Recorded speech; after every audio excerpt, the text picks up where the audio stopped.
এমন রাগ তার মধ্যে ছিল, রাগের ঠেলায় মাঝে মাঝে মাথার চুলগুলো খাড়া হয়ে টুপি ভেদ করে বের হয়ে যেত। খুব রাগী মানুষ ছিলেন লোকটা তোতলা। কি ছিলেন? তোতলা ছিলেন। প্রথম দিকে তোতলা ছিলেন, আল্লাহ রাব্বুল আলামিন তার তোতলামি ছেড়ে দিয়েছিলেন।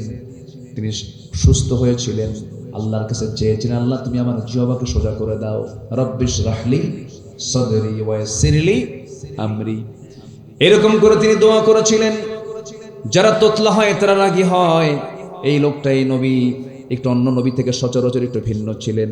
কোন নবীর সঙ্গে আল্লাহ রাব্বুল আলামিন ডাইরেক্ট কথা বলেন নাই, জিবরিল মারফত কথা বলেছেন। কিন্তু আল্লাহ একজন নবীর সঙ্গে ডাইরেক্ট বাক্যালাপ করেছেন। সেই নবীর নামটা কি বলুন? ওয়া কাল্লামাল্লাহু মূসা তাকলিমা। ডাইরেক্ট বাক্যালাপ করেছেন। একদিন কথা বলতে বলতে মুসা বলছেন, আল্লাহ একটা কথা বলি, সারা জীবন তো অডিও কলে কথা বললাম, আজকে ভিডিও কলে কথা বলবো। কি কলে কথা বলবো? Video call. আল্লাহ বলছে, ও মুসা, তোমার অপশনে যে দেখো ভিডিও কল নাই, শুধু অডিও কল আছে। আল্লাহ চেষ্টা করব। আল্লাহ বললেন, তারানি, আমাকে দেখতে পাবে না, না আমি চেষ্টা করব। আল্লাহ বলছেন, তুর পাহাড়ে আসো। ওয়াত্তিন ওয়াজ্জাইতুনি ওয়া তুরি সিনিন ওয়া হাযাল বালাদিল আমিন। তুর পাহাড়ে চলে আসো। মুসা মুসকি মুসকি হাসি মেরে বলছে, আল্লাহ তুমি এত দূরের পাহাড়ের নাম নিলা, আমার আশেপাশে এত পাহাড় আছে, 800 মাইল দূরের পাহাড়ের নাম নিলা, আমি মুসাও কম না, আমি তোমাকে দেখতে দৌড় মেরে হলেও সেখানেই যাব। আমার বন্ধুগণ, আল্লাহকে দেখতে পেলেন না, কারণ এই চর্মচক্ষু দিয়ে আল্লাহকে দেখার কোনো ক্ষমতা আমাদের এই জাগতিক জীবনে নেই। তবে আল্লাহকে আমরা দেখবো তৃপ্তি ভরে জান্নাতের মধ্যে। জোরে বলি ইনশাআল্লাহ। আল্লাহ কার মতো? আল্লাহ আল্লাহর মতো। কি সুন্দর করে জবাব দিয়েছেন একজন, আল্লাহ তার আল্লাহর মতো। জোরে করে আল্লাহু আকবার বলেন। আমরা জান্নাতে গিয়ে তাকে দেখতে চাই। আল্লাহু আকবার। আল্লাহ কবুল করুন। জোরে বলি আমিন। আমার বন্ধুগণ, এই মুসা আলাইহিস সালামের প্রচন্ড রাগ ছিল। হঠাৎ করে একদিন তার সামনে একজন বেয়াদব বেয়াদবি করতেছে। বারবার বলছেন, তুমি বেয়াদবি করো কেন? বারবার বেয়াদবির মাত্রা আরো বেড়েই চলছে। হাতটা আস্তে করে বের করে দিলেন শাসন করার জন্য। তার গালে চপাটাঘাত করলেন, থাপ্পড় মারলেন। এক থাপ্পড় মারছেন, শেষ না হতেই লোকটা জমিনে পড়েই সঙ্গে সঙ্গে মারা গেল। থাপ্পড় মারাও সারা, মরে যাওয়াও সারা। যখন মরে গেছে, আল্লাহকে বলছে, আল্লাহ দোষ কিন্তু আমার না, নিয়ত ছিল শাসনের জন্য, বেয়াদবি করতেছে, ভালো হ, কিন্তু এমন ভালো হলো মরে গেল, মার্ডার কেসের আসামি তুমি আল্লাহ নিজে। কারা দোষ দেয়? আল্লাহ বলছে, মুসা শোনো, তোমার বিরুদ্ধে ফেরাউন হত্যার হুলিয়া জারি করেছে, আর টিকতে পারবে না, তুমি এখন এখান থেকে বের হয়ে যাও, হিজরত করো। কারণ আমার প্রিয় বান্দা দুনিয়াতে আরো এসেছে, তারা কেউ টিকতে পারে নাই, মাতৃভূমি ছাড়তে হয়েছে। আমার নবীও মাতৃভূমি ছেড়েছেন। মক্কা থেকে কোথায় গেছেন? মদিনা চলে গেছেন। দেশের মানুষ তাকে সম্মান করতে শেখে নাই, তাকে মেরে ফেলার সিদ্ধান্ত নিয়েছিল। তোমাকেও মরার, তুমি মুসা, তোমাকে মেরে ফেলার সিদ্ধান্ত নিয়েছে। আল্লাহ বলছেন, তুমি দেশ থেকে চলে যাও, দেশ থেকে বের হয়ে যাও। সেখান থেকে রওনা করলেন, মাদিয়ান নামক এলাকায় চলে গেলেন। খাবার নাই, তৃষ্ণা, পানি, যন্ত্রণা, ছটফট করছিলেন। কূপের ধারে গেলেন, কূপ থেকে পানি তুললেন, পান করলেন, তৃষ্ণা নিবারণ করলেন। কেউ তাকে চিনে না, আশেপাশের লোকজন কেউ তাকে বুঝে না, চিনতে পারছে না। হঠাৎ করে দূর থেকে লক্ষ্য করে দেখেন, দুজন মহিলা হাতে বালতি করে পানি তোলার জন্য কূপের ধারে আসে, দাঁড়ায় আছে, কূপ থেকে পানি নেয় না। এবার মুসা বলছেন, ও মহিলা, দাঁড়ায় আছো কেন? কূপ থেকে পানি নিয়ে চলে যাও, সন্ধ্যার পরে তো তোমাদের কষ্ট হবে, সন্ধ্যার পরে মেয়েরা বাইরে থাকতে নেই। এবার দুই মহিলা বলছে, কেমন করে আমরা ওই কূপ থেকে পানি তুলবো? কারণ ঢাকনার যে ওজন, সেই ঢাকনা টান দেওয়ার মতো শক্তি আমাদের নাই, কারণ ঢাকনা টান দিতে 7 থেকে 8 জন যুবকের প্রয়োজন হয়। মুসা ভাবতেছেন, মহিলা বেচারি বেকায়দায় আছে, দেখি একটু সাহায্য করা যায় কিনা। এবার বলছেন, বালতিটা হাতে দাও। বালতি হাতের মধ্যে নিলেন, কূপের ধারে চলে গেলেন, ঢাকনা টান দিলেন, বাম হাত দিয়ে ধরলেন, সিটকে পড়ে গেল 14 হাত দূরে। দুই মহিলা মনে মনে এটা মানুষ না অন্য কিছু। 7 পুরুষের শক্তি একসাথে, এত শক্তিশালী যুবক তো জীবনে আমরা দেখি নাই। বালতি ভরে পানি তুলে নিয়ে এবার বলছেন, যাও সোজা বাড়িতে চলে যাও। পাঠায় দিলেন। বাপ বুড়া মানুষ বলছে, ও আমার কলেজার টুকরা সন্তান, প্রত্যেক দিন সন্ধ্যা হয়ে যায়, অন্ধকার হয়ে যায়, এত দ্রুত আজকে কেমন করে আসলে? এত দ্রুত তোমরা আজকে কেমন করে পানি নিয়ে আসলে? এবার বলছে, আব্বা কাভিয়ুন আজিজ, শক্তিশালী এক যুবকের সন্ধান পেলাম, ঢাকনায় হাত দিল, ছিটকে পড়ে গেল, প্রচুর শক্তি, সে আমাদেরকে সহযোগিতা করেছে। এবার বৃদ্ধ পিতা বলছে, ও আমার কলিজার টুকরা বড় মেয়ে, কালকে যাবে আমার পক্ষ থেকে আমার সালাম জানায় বলবে, আবুনা শাইখুন কাবীর, আমাদের বাপ বুড়া মানুষ, ভালো করে চোখে দেখেন না, তিনি আপনাকে দাওয়াত দিয়েছেন, আমার পক্ষ থেকে তাকে দাওয়াত দিবা, সে চলে আসবে। পরের দিন মেয়ে চলে গেছে, এবার বলতেছে, ও যুবক, আব্বাজান আপনাকে সালাম জানিয়েছেন আমাদের বাড়িতে, আপনারা দাওয়াত, আপনি আসবেন নাকি? উনি মনে মনে ভাবতেছেন, আল্লাহ কি সুন্দর ব্যবস্থা করে দিলা, এখানে কেউ চেনে না, একটা বাড়ি ঘর চিনলে তো ভালোই হয়, যাব, কিন্তু যাব কেমনে, মহিলা বাড়ি তো চিনি না। এবার মহিলা বলছে, চেনার দরকার না, আমি তো আপনাকে নিতে এসেছি, আমি সামনে সামনে চলবো, আপনি আমার পিছে পিছে আসবেন। মুসা আলাইহিস সালামের মেজাজ গরম হয়ে গেছে, রাগ তখন কমে নাই, খেপে গেছেন, হঠাৎ করে খেপে বলছে, এই মহিলা, তুমি আমাকে কি পুরুষ মনে করো? তুমি মহিলার সামনে সামনে হাঁটবো, আমি পুরুষ পিছে পিছে হাঁটবো নাকি? এমন পুরুষকে আমি নাকি? আমি পুরুষ তেমন নই, নারীকে সামনে দিয়ে দেব, নারীর সৌন্দর্য আমার চোখে ধরা পড়বে, আমার চোখের গুনাহ হয়ে যাবে, না না, আমি সামনে চলবো, তুমি আমার পিছে পিছে চলবে। এই 16 বছর এই জাতি ছিল পুরুষের পিছে না নারীর পিছে? কিসের পিছে ছিল? আমরা নারীর পিছে থাকতে চাই না। আসতে কোন কেন? আমরা কি নারীর পিছে নামাজ পড়ি নাকি? পৃথিবীতে কোনো নবীকে নারী ছিল নাকি?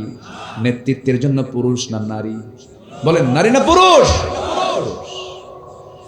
মুসা আলাইহিস সালাম বলেন, আমি সামনে সামনে যাব, তুমি মহিলা আমার পিছে পিছে চলবে, তুমি শুধু দুইটা শব্দ উচ্চারণ করবে, ভুল যদি করি, ডান দিকে রাস্তা যদি বাম দিকে যায় তখন বলবে ডান, আবার বাম দিকে রাস্তা যদি ডান দিকে যায় তুমি বলবা বাম, শুধু দুইটা শব্দ শুধু মুখ থেকে বের করবে, ডান বাম, তবে ভুল হলে বলবে, ভুল না হলে কথা বলার দরকার নাই, কারণ তুমি যদি বেশি বেশি ঘন ঘন কথা বলো, তোমার কথার মধ্যে সৌন্দর্য চলে আসলে পরে আমার গুনাহ হয়ে যাবে, চোখের গুনাহ হবে, একটা কথা বলতে পারবা না, বেশি কথা বলবা না।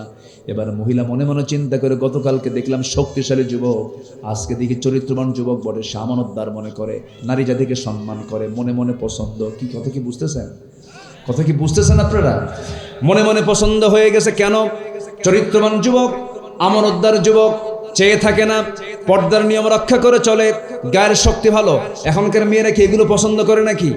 এখন দেখে যদি কোনো বাপ যদি ভুল করে যদি দাড়িওয়ালা ছেলে নিয়ে আসে, মেয়ে বলে, বাবা তোমার রুচি শেষ কেন? চাচা নিয়ে আসছো, কি নিয়ে আসছো? মুসা আলাইহিস সালাম এবার কি করলেন?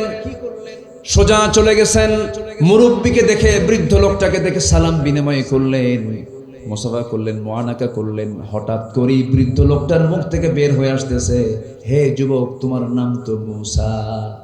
উনি অবাক হয়ে গেলেন, আমাকে চিনলো কেমনে? এত দূরের মানুষ, চেনার তো কথা নয়, জানার তো কথা নয়, আমাকে চিনলো কেমনে, জানলো কেমনে? এবার বলছেন, ও বৃদ্ধ চাচা, আপনি আমাকে চিনলেন কেমনে? আমি তো ভয় পাচ্ছি। কেন? উনি বলতেছেন, আমি তো ভয় পাচ্ছি, আপনি আমাকে চিনলেন কেমনে? এবার বলছে, শোনো ও মুসা, শুধু তোমার নাম জানি না, তোমার কামও জানি। কেন? থাপ্পড় মারছো, মানুষ মরছে, এরপরে আসছে। উনি থরথর করে কাঁপতেছেন আর মনে মনে চিন্তা করছেন, বুঝি এটা ফেরাউনের লোক হলো কিনা, ধরা পড়ে যায় নাকি। এবার বলছেন, শোনো মুসা, কি চিন্তা করো? কোনো চিন্তা করার দরকার নাই, তুমি নিরাপদ জায়গায় এসেছো। আমি শুধু বুড়াদের কাতারের সাধারণ বুড়া আমি নই, আমি হলাম সেই ব্যক্তি। ওয়াইলা মাদিয়ানা আখাহুম শুআইবা, আমি হলাম মাদিয়ানবাসীর জন্য যাকে আল্লাহ রাব্বুল আলামিন নবী করে পাঠিয়েছেন, আল্লাহর পয়গম্বর শুআইব আলাইহিস সালাতু ওয়াস সালাম। আমি নবী, তুমি নবীর সামনে কথা বলতেছো। দারুণ খুশি মুসা, তখন তিনি নবী হন নাই, খুশি হয়ে জড়িয়ে ধরলেন, আবার তাকে সম্মান জানালেন। এবার বলছে, শোনো, গতকালকে আমার মেয়েকে দেখেছো, আজকে আমার মেয়েকে দেখেছো, দেখার পর্ব শেষ করে দিলাম। আমার দুইটা মেয়ের যে কোনো একটা মেয়েকে আমি তোমার সঙ্গে বিয়ে দিতে চাই, তুমি কি বিয়ে করবা নাকি? এবার মুসা বলছেন, যখন তখন। কি কথা কি বুঝতেছেন? কি কি কি যখন তখন বিয়ে করব আমি। কিন্তু আল্লাহর পয়গম্বর বলছেন, শোনো, আমি যে এই মুহূর্তে আমার মেয়ের সঙ্গে তোমাকে বিয়ে দিয়ে দেব, খুব ঝুঁকিতে আছে, খুব রিস্ক মনে হচ্ছে। কেন? তোমার রেকর্ড তো ভালো না, থাপ্পড় মারলেই মানুষ মরে, মেয়ে বিয়ে দিয়ে আবার কোন বিপদে পড়ে যায়। অতএব এখন তোমার সঙ্গে আমার মেয়েকে বিয়ে দেব না, তবে আমি তোমার সঙ্গে আমার মেয়েকে বিয়ে দেব। তোমার কিছু কাজ আছে। কি? আমার বাড়িতে কিছু ছাগল আছে, ছাগলের পালগুলোকে তোমার পালতে হবে। 8 বছর হলে পরে অনার্স কোর্স, 10 বছর হলে পরে মাস্টার্স কোর্স হয়ে যাবে। তুমি যদি এই ছাগলগুলোকে লালন পালন করতে পারো, আমি আমার মেয়েকে তোমার সঙ্গে বিয়ে দিয়ে দেব, তোমার বড় উপকার হয়ে যাবে। আমি তো আল্লাহর নবী বলছি, তুমি কি মানবে নাকি? খুব সন্তুষ্ট চিত্তে গ্রহণ করলেন। আহারে, আল্লাহর পয়গম্বর অর্ডার করেছে, মানলাম, করব। আচ্ছা বলুন তো, পৃথিবীতে সবচাইতে শান্ত ভদ্র একটা শান্ত জাতির একটা প্রাণী আছে, তার নাম হলো ছাগল। কি শান্ত না? শান্ত। ছাগল যদি একবারে ব্রেক মারা বোঝেন তো, চার পার সামনের দুই পা যদি একবার গিয়ার ফেলে বুঝলেন তো, একবার যদি ব্রেক মেরে ফেলে, ব্রেক মারার সঙ্গে সঙ্গে আপনার দড়ি ছেড়ে আপনি বের হয়ে যাবেন, বলবে তুই যা, আমি যাব না। দারুণ বাঁকা প্রাণী। এই ছাগল পালার দায়িত্ব দেওয়া হলো এই আল্লাহর পয়গম্বর মুসা আলাইহিস সালামের কাঁধে দায়িত্ব পড়ে গেছে। কষ্ট করে করে 10টা বছর ছাগল পালন করলেন। 10ম বছরের শেষ দিন সেই ছাগলগুলো নিয়ে যখন বাড়িতে ফিরবেন, হঠাৎ করে একটা ছাগল পাল থেকে ইবনে কাসির আসছে। একদিকে মারল দৌড়, সেই দৌড় মারা ছাগলের দিকে আল্লাহ নবীও মারছেন দৌড়। ছাগল যত দৌড়ায় আল্লাহ নবী তত দৌড়ায়, দৌড় যত বেশি রাগ তত বেশি। রাখতে রাখতে রাখতে রাখতে চূড়ান্ত লেভেলে চলে গেছে। ছাগল থেমে গেছে, ছাগল আর পারল না। ছাগল থেমে থরথর করে কাঁপতেছে। এবার রাগে গোসাই ফেটে পড়ে দুই হাত দিয়ে দুই পা শক্ত করে ধরেই শূন্যের উপরে খাড়া করেছেন, এক আছাড় মারবেন। কিন্তু লক্ষ্য করে দেখেন ছাগলটার চোখ মুখে দারুণ ভয়, চরম কাঁপতেছে, শরীরের লোমকূপ থেকে টপ টপ করে ঘাম ঝরতেছে। দেখলেন ছাগলটা তো ছাগলে, ওকে মেরে লাভটা কি? ও তো বোঝেই না ওকে মেরে লাভটা কি। আস্তে করে তার মধ্যে একটু ধৈর্য চলে আসলো, সান্ত্বনা চলে আসলো। দুই পা ছেড়ে দিয়া ছাগলটাকে কোলের মধ্যে নিয়ে আদর করলেন, মোহাব্বত করলেন, দয়া পরবশ হলেন, তার প্রতি রহম দিল হলেন। আল্লাহ বললেন, মুসা রাগ কমে গেছে, নবুয়ত দিয়ে দিলাম। যেরকম সুবহানাল্লাহ। তাহলে নবুয়ত পেতে হলেও কি লাগে? আস্তে করে কি লাগে? কি লাগে? কি লাগে? কি লাগে? আল্লাহ রাব্বুল আলামিন ইমানদারকে ডাক দিয়ে বলছেন, নাম্বার 1, কয়টা বলবো? কয়টা গুণের কথা বলবো? নাম্বার 1 হলো, ইয়া আইয়ুহাল্লাযীনা আমানুত্তাকুল্লাহা ওয়া কুলু কাওলান সাদীদা ইউসলিহ লাকুম আ'মালাকুম ওয়া ইয়াগফির লাকুম যুনুবাকুম ومن يطع الله ورسوله فقد فاز فوزا عظيما جل الله اكبر নাম্বার 1 হলো ঈমানদারেরা, তোমরা আমি আল্লাহ আমাকে ভয় করো, আমাকে ছাড়া কাউকে ভয় করতে যেও না। আমার ভয় যার মধ্যে থাকবে তার ঠিকানা জান্নাতের মাওয়া হয়ে যাবে। আমার ভয় যার মধ্যে থাকবে আমি তার হয়ে যাব। আল্লাহ রাব্বুল আলামিন তাকে ভয় করার ব্যাপারে বহু জায়গায় বলে দিয়েছেন, আর এক জায়গায় বলছেন, ইত্তাকুল্লাহা হাক্কা তুকাতিহি ওয়া লা তামুতুন্না ইল্লা ওয়া আনতুম মুসলিমুন। তোমরা আল্লাহকে ভয় করার মতো ভয় করো, মুসলমান না হয়ে মৃত্যুবরণ করো না, মুসলমান হয়ে মৃত্যুবরণ করো। ডাকতেছেন ইমানদারকে। কাকে ডাকতেছেন? ইমানদাররা ভালো করে মুসলমান হয়ে মরো, মুসলমানিত্ব নিয়ে আসো। শুধু ইমানের দাবি করলেই হবে না। আল্লাহ রাব্বুল আলামিন তাকে ভয় করার পর এই আয়াতের মধ্যে যেটা 1 নাম্বার গুণ আল্লাহ পাক অর্জন করতে বলছেন তা হলো ওয়াকুলু কাওলান সাদীদা। সদা সর্বদা সত্য কথা বলবে, সোজা সাপটা কথা বলবে, মিথ্যার ধারে পাশে যাবে না, মিথ্যা কথা বলবে না। মিথ্যা হলো সকল পাপের মা। আল কিযবু ওয়াল খাতিআত, পাপ মানুষকে জাহান্নামে, মিথ্যা মানুষকে জাহান্নামের দিকে নিয়ে চলে যায়। মিথ্যার ফলাফল বড় ভয়ঙ্কর। ইমানদারদের জীবনে মিথ্যা যে আনবে, ইমানটা তার খেয়ে ফেলে দেবে। ইমানের বড় ক্যান্সার হলো মিথ্যা কথা বলা। দুঃখজনক হলো সত্য, আমার দেশের অধিকাংশ মানুষ সত্য কথা বলে না, মিথ্যা কথা বলে। বিশেষ করে দেশ যারা চালাইছে 54 বছর, সত্য না মিথ্যা? বলেন সত্য না মিথ্যা? কোর্ট চলে, উকিল কথা কয়, সাক্ষী দেয়, সব কিছু ম্যাক্সিমাম সত্য না মিথ্যা? মিথ্যা। মিথ্যার রাজত্বে আমরা বসবাস করছি, ফাঁকিবাজদের রাজত্বে আমরা বসবাস করছি। অথচ আমরা যে নবীর উম্মত, যে রাসূল, আমাদের রাসূল, যিনি আমাদের আদর্শের প্রেরণা, মুহাম্মদ সাল্লাল্লাহু আলাইহি ওয়াসাল্লাম, বলুন তো এই দুনিয়াতে যার জীবনে একটা কৌতুক করো মিথ্যা যার মুখ থেকে বের হয় নাই, তার নাম কি? মুহাম্মদ সাল্লাল্লাহু, জোরে বলি মুহাম্মদ সাল্লাল্লাহু আলাইহি ওয়াসাল্লাম। জীবনে একটা মিথ্যা কথা তার মুখ থেকে বের হয় নাই, কোনদিন কৌতুক করে মিথ্যা বললেন না যিনি, সেই নবীর আমরা উম্মত হয়ে কত মিথ্যাচার করি, রাজনৈতিক বলি, রাজনৈতিক বক্তব্য দিতে নিয়ে কত ওয়াদা করে ফেলি, মিথ্যা কথা বলি, বিভিন্ন মিথ্যা ওয়াদা করে ফেলি। আমার বন্ধুগণ, যে বান্দার জীবনে মিথ্যা নাই সেই বান্দার দোয়া মিস হবে না। যে বান্দার জিহ্বাটা মিথ্যা মুক্ত থাকে, সর্বদা সত্য কথার উপর অটল থাকে, ওই বান্দা মুখ দিয়ে যা বলবে আমার আল্লাহ তাই কবুল করে নেবেন। আল্লাহওয়ালা হওয়ার জন্য বেশি কিছু লাগবে না। এই একটা আমল, যে প্রথম আমলটা বলে দিলাম, যদি কোনো মানুষ তার জীবন থেকে শুধু মিথ্যা কথাটা মাইনাস করে দেয়, সত্য কথার উপর অটল থাকে, এই সত্য তাকে জান্নাতের দরজায় পৌঁছায় দেবে। জোরে বলে সুবহানাল্লাহ। তবে সত্য কথা বলা একটা পারিবারিক শিক্ষাও, এটা একটা পারিবারিক শিক্ষাও বটে। শুধু শিক্ষা প্রতিষ্ঠানেই এমন শিক্ষা মিলবে না, পরিবার থেকেও এমন জাতীয় শিক্ষা দেওয়ার দরকার আছে না নাই বলেন তো? আছে। কিছু কিছু পরিবারই আছে চিট, বাপ হলো চোর, ছেলে হয় ডাকাত। আসতে বলবেন না, আছে না নেই? বলেন তো আছে না নেই? এটা পারিবারিক শিক্ষা দরকার আছে। একজন বড় আল্লাহওয়ালা ছিলেন, তিনি পীর নামে পরিচিত আব্দুল কাদির জিলানী, নাম শুনছেন তো? ছোট্ট মানুষ, ছোট মানুষ দিন শিক্ষা অর্জন করার জন্য তাকে অনেক দূরে যেতে হচ্ছে। মা তাকে পাঠায় দিচ্ছে, মা বলছে বাজান দিন শেখার জন্য যাও, আমি তোমার জন্য দোয়া করি।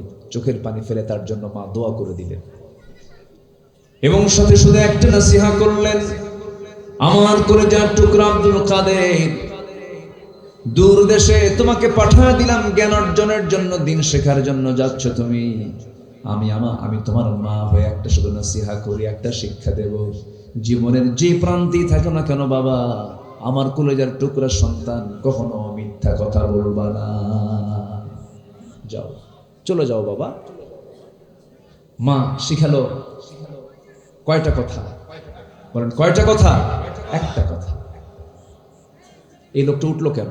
এই যে হঠাৎ করে, কি সমস্যা? একটু বলে যেতে হবে, হঠাৎ করে চলে যাবে না, হঠাৎ করে চাপছে। আচ্ছা বসে। মাহফিলে ওঠা বসা করাটা এটা ঠিক না, আমাদের দেশে এটা অনেকটা ট্রেডিশনও হয়ে গেছে, ঠিক না। এটা একটা ক্লাস। তো আপনি এখান থেকে নিজে ইচ্ছায় বসলেন উঠলেন, এটা সৌন্দর্যের খেলাফ। আমরা এই মুহূর্তে হয়ে আছি কার মেহমান বলেন তো? আসতে বলবেন না, কার মেহমান? রাসূল যখন বয়ান করতেন, সাহাবীরা চুপ মেরে থাকতেন, নড়াচড়াও হতো না। উড়ন্ত পাখি মাথার উপরে বসতো, টের পেত না,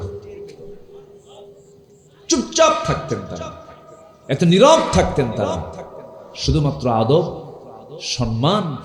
আর কিসের সম্মান বলেন? কোরআনের সম্মান। বসেন না, কত সময় কত দিকে চলে যায়, একদম জরুরত ছাড়া, একদম হাজত ছাড়া, সেটা ভিন্ন কথা। এটা নামাজেও হয়, এটা নামাজেও হতে পারে। নামাজ আপনি পড়তে পড়তে আপনি আর পারছেন না, থাকতে পারলেন না, তখন আপনি নামাজও তো পড়তে পারছেন না। এটা একটা ইবাদতের জায়গা, এটা শুধু মাহফিল না, এটা ইবাদতের জায়গা। আমি আর বলবো না, আমি এখন আলোচনায় আবার ফিরে যাচ্ছি। দয়া করে কেউ আর উঠে মাহফিলের শৃঙ্খলাকে ভঙ্গ করবেন না, এই দুঃসাহসকে দেখাবেন না, আশা করি। জোরে বলি ইনশাআল্লাহ। তো আব্দুল কাদের মার কথাটাকে নিলেন, মাথায় নিলেন। দেখেন পরিস্থিতির মধ্যে তিনি পড়ে গেলেন, রওনা দিয়েছেন, রওনার পথেই ডাকাতদের কবলে পড়েছেন। কিসের কবলে বলেন তো? ডাকাতদের কবলে। ডাকাতের কবলে যখন পড়ে গেলেন, ডাকাতরা ডাকাতি করে, জোরপূর্বক সবার কাছ থেকে সম্পদগুলো সিনায় সিনায় নিতেছে, ত্রাস সৃষ্টি করেছে। সামনে আব্দুল কাদের এক পর্যায়ে পড়ে গেছেন। আব্দুল কাদেরকে যখন বলা হলো, ছেলে তোমার কাছে কি আছে দেখো, বের করো।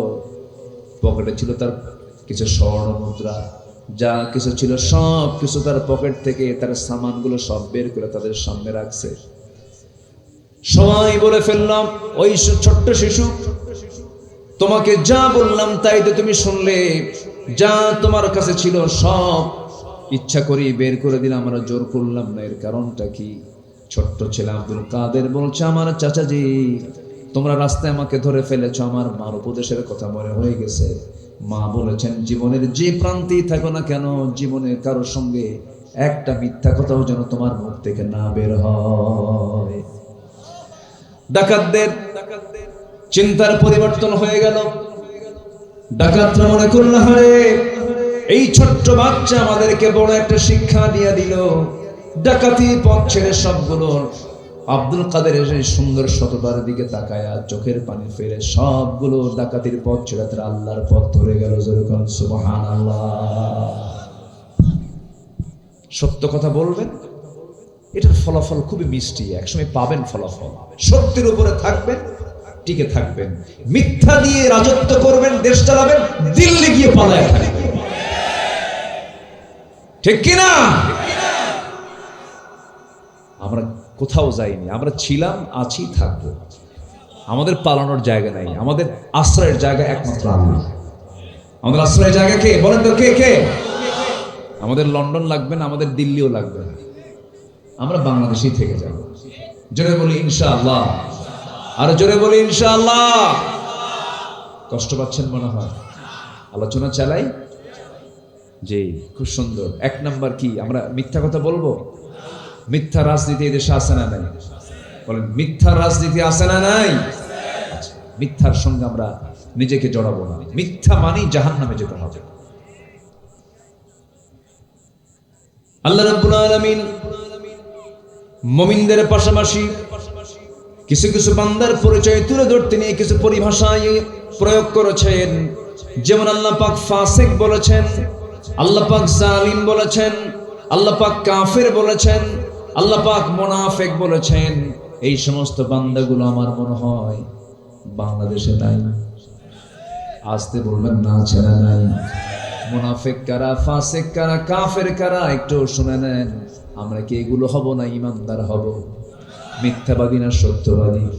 সত্যবাদী হব। একটু কান লাগান, মনোযোগ দিয়ে শোনেন। মুনাফিক কারা? আল্লাহ রাব্বুল আলামিন বলেন, ইন্নাল মুনাফিকিনা লাকাযিবুন। নিঃসন্দেহে মুনাফিক তারাই যারা সব সময় যারা মিথ্যা কথা বলে, তারা হলো কি বলেন? মুনাফিক। এখন তো মনে হয় নগত মুনাফিক নাই, আছে? এখানেও মুনাফিক আছে, মিছা কথা কয়। ভাই কাপড়টার দাম কত? এত। ভাই আমি 200 টাকা দিই। কে? তোমার কেনাই নাই। আছে কিনা? আছে কিনা বলেন? খাদ্যের গুণাগুণ দেখে রাসূল বলেছেন, খাদ্যের গুণাগুণ দেখে তারপরে পণ্যের দোষ ত্রুটি প্রকাশ করে সেটাকে বিক্রি করে ফেল। এটা উচিত। এটা ব্যবসায় স্বচ্ছতা দরকার। রাসূল বলেছেন, আমি এবং সৎ ব্যবসায়ী জান্নাতের মধ্যে 2 নখের দূরত্ব অবস্থান করব। জোরে বলি সুবহানাল্লাহ। নওগাঁর চাল বিখ্যাত না? নওগাঁর কি চাল?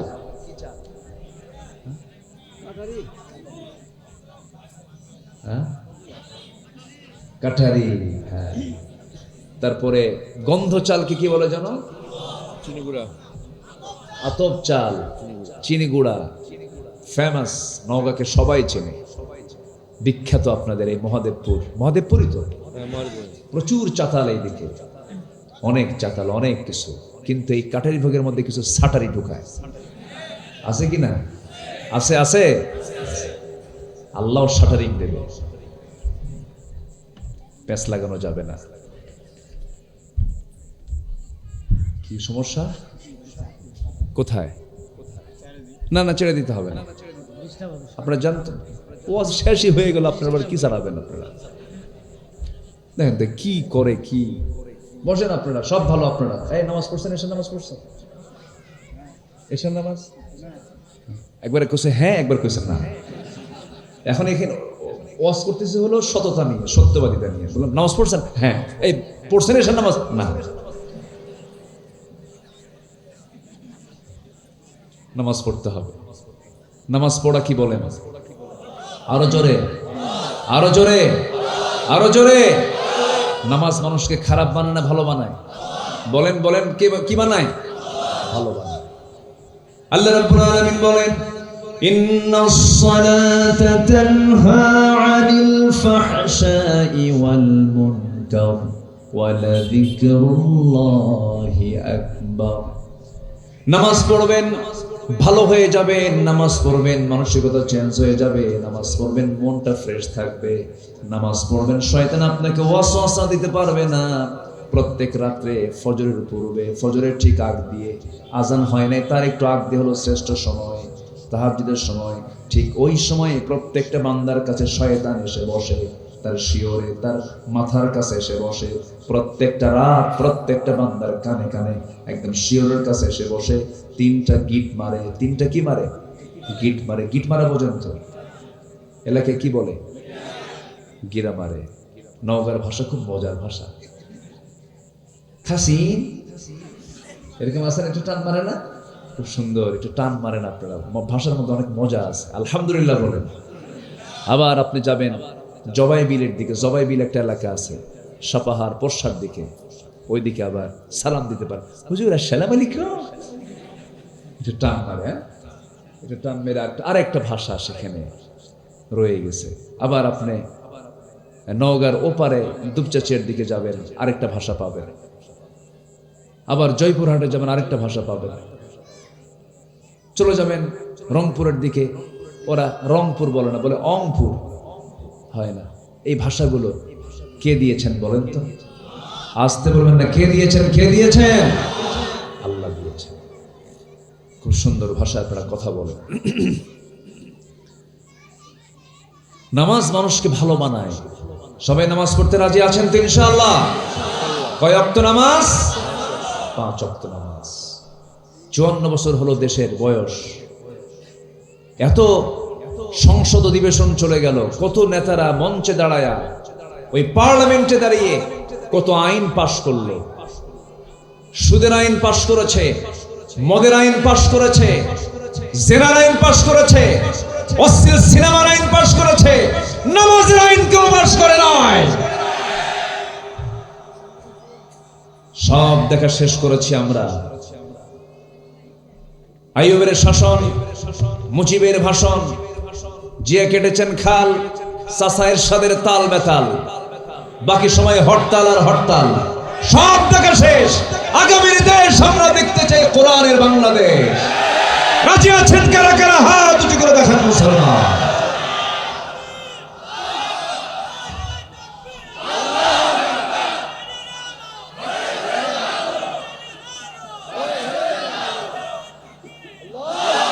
আল্লাহ কবুল করুন, জোরে বলে আমিন। সবাই তো করলো 25 বছর, 16 বছর, 9 বছর দেশ চালাতে চালাতে মার্চে দৌড় দিল্লি পর্যন্ত। আসেন, দিল্লি থেকে আপনি আসেন, আমরা আপনাকে আমন্ত্রণ জানাচ্ছি। কিন্তু যে টাকাগুলো দেশ থেকে পাচার করেছেন, টাকা পাচার করা টাকাগুলো দেশে ফেরত নিয়ে এসে রাজনীতি করেন। চুরি করুক, মানে চুরি তো অপরাধ, ঠিক আছে, চুরি করছে সে টাকা দেশেও রাখেন। তাদের মুখে দেশপ্রেম মানায় না, ঠিক কিনা বলেন? তাদের সন্তানগুলো দেশে পড়ে না। সন্তানগুলো কেউ ইউরোপে পড়ে, কেউ আমেরিকায় পড়ে, এবং শ্বশুর বাড়িও দেশে বানায় না, দেশের শ্বশুর বাড়িও আমেরিকা বানায় রাখছে। দেশকে হলো বিজনেসের, মানে পুঁজি বিজনেসের কি, ব্যবসার কি বানাইছে? পুঁজি বানাইছে। এখান থেকে ব্যবসা কইরা শ্বশুর বাড়ি পাঠায় দেয়। আমরা এগুলো দেখবো না। আমরা সোনার বাংলাদেশ গড়তে চাই, কোরআন দিয়ে গড়তে চাই।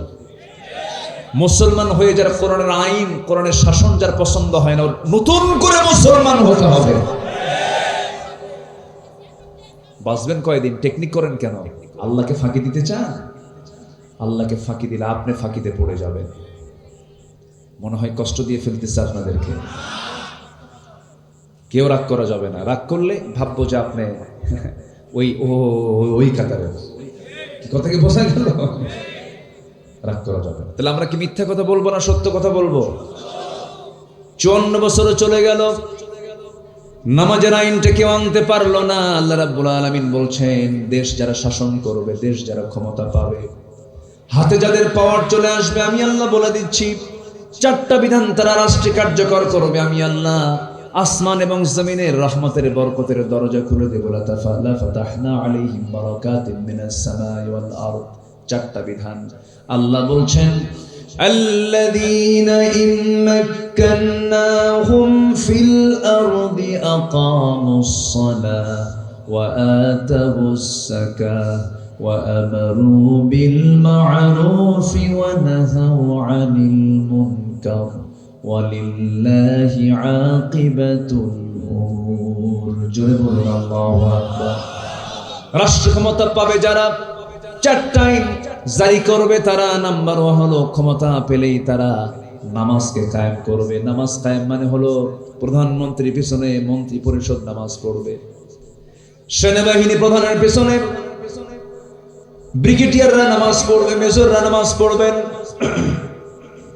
ওসির পিছনে দারোগা নামাজ পড়বে, এসপির পিছনে ওসিরা নামাজ পড়বে, এমপির পিছনে জনগণ নামাজ পড়বেন। প্রত্যেকটা জায়গায় নামাজের পরিবেশ চলে আসবে। নামাজ যখন রাষ্ট্রীয় পর্যায়ে কায়েম হয়ে যাবে, সমাজ থেকে সুদ, জেনা, ব্যভিচার সব বন্ধ হয়ে যাবে। কূপের ভিতরে বিড়াল পড়ে মারা গেছে, আগে কি তুলবেন? মরা বিড়াল না পানি? কি তুলবেন আগে? বিড়াল। বিড়াল থুইয়া পানি তুললে কি পুকুর, ওই কূপ কি পাক হবে? পাক হবে না। আগে মরা বিড়াল তুলতে হবে। সুদ ঘুষ রেখে আপনি ইমানটা টিকে রাখবেন কেমনে বলেন? খুব কঠিন তো, পর্দা করা কঠিন। বোরকা পরলে পরে সন্দেহ করে বলে এটা জঙ্গি। টুপি দাড়ি তো এই তো কিছুদিন আগেই চরম একটা বিপদের কারণ ছিল। কি যে টর্চার গুলো করা হয়েছে, কি যে জুলুম গুলো করা হয়েছে। আল্লামা সাঈদীর মতো মানুষকে তারা রাখতে পারে নাই। আল্লামা সাঈদীর মতো একটা রত্নকে তিলে তিলে জেলে ভরে শেষ পর্যন্ত টেকনিক করে, কৌশল করে, ষড়যন্ত্র করে তাকে দুনিয়া থেকে বিদায় করে দেওয়া হয়েছে। সম্মানিত ভাইয়েরা, জুলুমের তো একটা সীমা ছিল। আল্লাহ তাআলা ধরেন না, কিন্তু ধরলে আল্লাহ ছাড়েন না। আমরা সততা নিয়ে থাকবো। জোরে বলি ইনশাআল্লাহ, আর জোরে বলি ইনশাআল্লাহ। নাম্বার 2, আমানতদারিতা। আমরা আমানত রক্ষা করব। জোরে বলি ইনশাআল্লাহ। কষ্ট হচ্ছে? আমার খুব আদরের, খুব ভালোবাসি ওকে, খুব স্নেহ করি, আমাকে খুব ফলো করে, আলোচনা শোনে, ফলো করে, খুব ভালো। দোয়া করবেন আপনারা সবাই, আল্লাহ যেন বড় দ্বীনের দাঈ বানায় নেন। জোরে বলি আল্লাহুম্মা আমিন।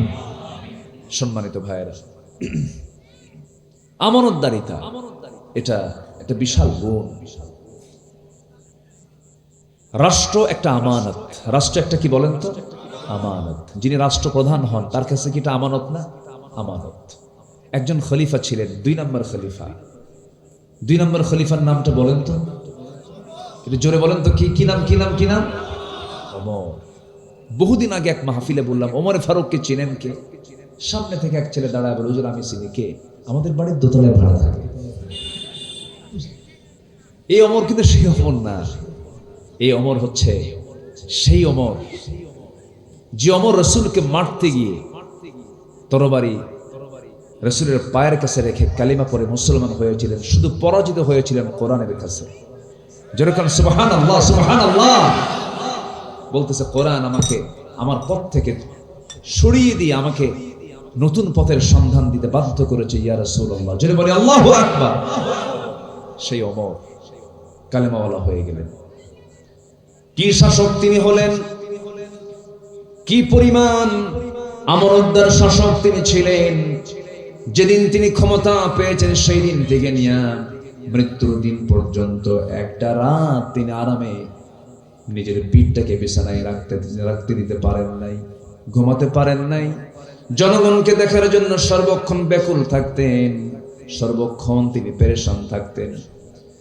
প্রথম খলিফার খেলাফত আমল, প্রথম খলিফার আমলে প্রথম খলিফা সাইয়েদনা আবু বকর সিদ্দিক রাদিয়াল্লাহু তাআলা আনহু তিনি খেলাফতের দায়িত্ব গ্রহণ করেছেন।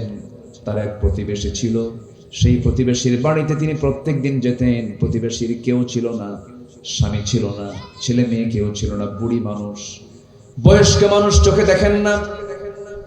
প্রত্যেকটা রাত্রি সাইয়েদনা আবু বকর প্রতিবেশী বুড়ি মহিলার বাড়িতে যেতেন, তার কাপড় চোপড়গুলো ধুয়ে ধুয়ে দিতেন, খাবার টাবার গুলো জোগাড় করে দিতেন, সংগ্রহ করে দিতেন।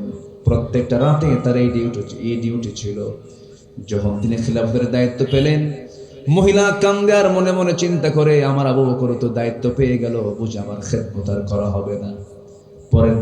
পরের রাত্রিতে এসে বলছে, মা আপনি চিন্তা করবেন না, খলিফা আবু বকর খলিফা হয়েছে। এই খলিফা পাওয়ার আগে, এই পদ পাওয়ার আগে যে দায়িত্ব ছিল, সেই সমান দায়িত্ব খলিফা আবু বকর আপনার করে যাবে। যেরকম সুবহানাল্লাহ। প্রত্যেকটা দিন, প্রত্যেকটা রাত্রি তিনি আসেন, শেষ রাত্রে তিনি এসে ওই মহিলার খেদমত করে যান, সব কাজগুলো জোগাড় করে যান। সাইয়েদনা ওমর ফারুক রাদিয়াল্লাহু আনহু মনে মনে চিন্তা করলেন, এ তো আমারও প্রতিবেশী, খলিফা আবু বকর খলিফা হয়ে গেছেন, এখন তো এই মহিলার দেখার দায়িত্ব আমার, আমি দেখব। এই চিন্তা করে এক রাতে তিনি এসে দরজায় নক করেছেন, বুড়িমা দরজা খুলুন, আমি আপনার সেবা করতে আসছি। কেন সেবার প্রয়োজন নাই, কেন একজন সেবা করে চলে গেছে। ভাবলেন আজকে রাত্রে কে সেবা করলো? আবু বকর ভাই তো আমার খলিফা হয়ে গেছে, তার তো সময় নাই। পরপর 3টা রাত ওই বুড়ি মহিলার দরজার পাশে লুকোচুরি করে দেখতে নেন, কিন্তু দেখতে পান না। চতুর্থ দিন তাকে ধরে ফেলেছেন, খপ করে তার হাত চেপে ধরে দেখেন কেউ না, প্রথম খলিফা আবু বকর সিদ্দিক রাদিয়াল্লাহু তাআলা আনহু। ওমর ফারুক বলছেন, ভাই রে, খেলাফতের দায়িত্ব গ্রহণ করবেন, আবার রাত জেগে জেগে এই সমস্ত কাজগুলো করবেন, আমাদের কিছু করার সুযোগ দেন। প্রথম খলিফা আবু বকর বলছেন, ওমর, হাসরের ময়দানে আমার বোঝা তো তোমার পিঠে যাবে না, প্রতিবেশীর হক আমাকে আদায় করতে দাও। একটানা 2 বছর প্রথম খলিফা আবু বকর সিদ্দিক রাদিয়াল্লাহু আনহু ওই মহিলার খেদমত করে গেছেন। দুনিয়া থেকে তিনি বিদায় নিয়েছেন, মহিলার কাছে সংবাদটা যায় নাই, খলিফার ইন্তেকাল হয়ে গেছে। দ্বিতীয় খলিফার দায়িত্ব যখন গ্রহণ করেছেন ওমর ফারুক রাদিয়াল্লাহু তাআলা আনহু, তার রেখে যাওয়া দায়িত্ব তিনি এবার পেলেন। ওই মহিলার বাড়িতে গেলেন, দরজায় কড়া নাড়লেন, দরজা খুলে দিয়েছে। মহিলা জানে না আবু বকর মারা গেছে। ওমর ফারুক ভিতরে ঢুকে কাজ টাজ করে দিয়েছেন, সবকিছু ধোয়া কমপ্লিট করে ফেলেছেন, সবকিছু প্রস্তুত করে দিয়ে তিনি বের হয়ে আসছেন। মহিলা খেতে বসেছেন, খেজুর খেতে নিয়ে, খেজুর যখন একটা মুখে দিয়ে কামড় মেরেছেন, খেজুরের মধ্যে বিচিটা তার দাঁতের সঙ্গে লেগে গেছে। ইন্না লিল্লাহ বলে ভাবতেছেন, বুঝতে পেরেছি আমার আসল খাদেম আবু বকর দুনিয়াতে নাই। কারণ আমার আবু বকর যখন আমার খেদমত করতে আসতো, সে শুধু খেজুরগুলো ধুয়ে দিত না, খেজুরের ভিতরে রাখা সেই সমস্ত খেজুরের যে বিচিগুলো সে ছড়ায়া দিত, যেন আমার খেতে কোনো কষ্ট না হয়। আমার আবু বকর দুনিয়াতে নাই, নতুন খাদেম আমার ঘরে ঢুকছে। যেরকম সুবহানাল্লাহ। তারা কি ছিলেন, এক একজন আরেকজনের থেকে আরো উন্নত চরিত্র ছিল। আল্লাহ। মহিলা বুঝতে পেরেছেন যে আমার আবু বকর চলে গেছে। আমার আবু বকর খেজুরটা শুধু ধুয়ে দিত না, বিচি শুদ্ধ আলাদা করে দিত। আল্লাহু আকবার।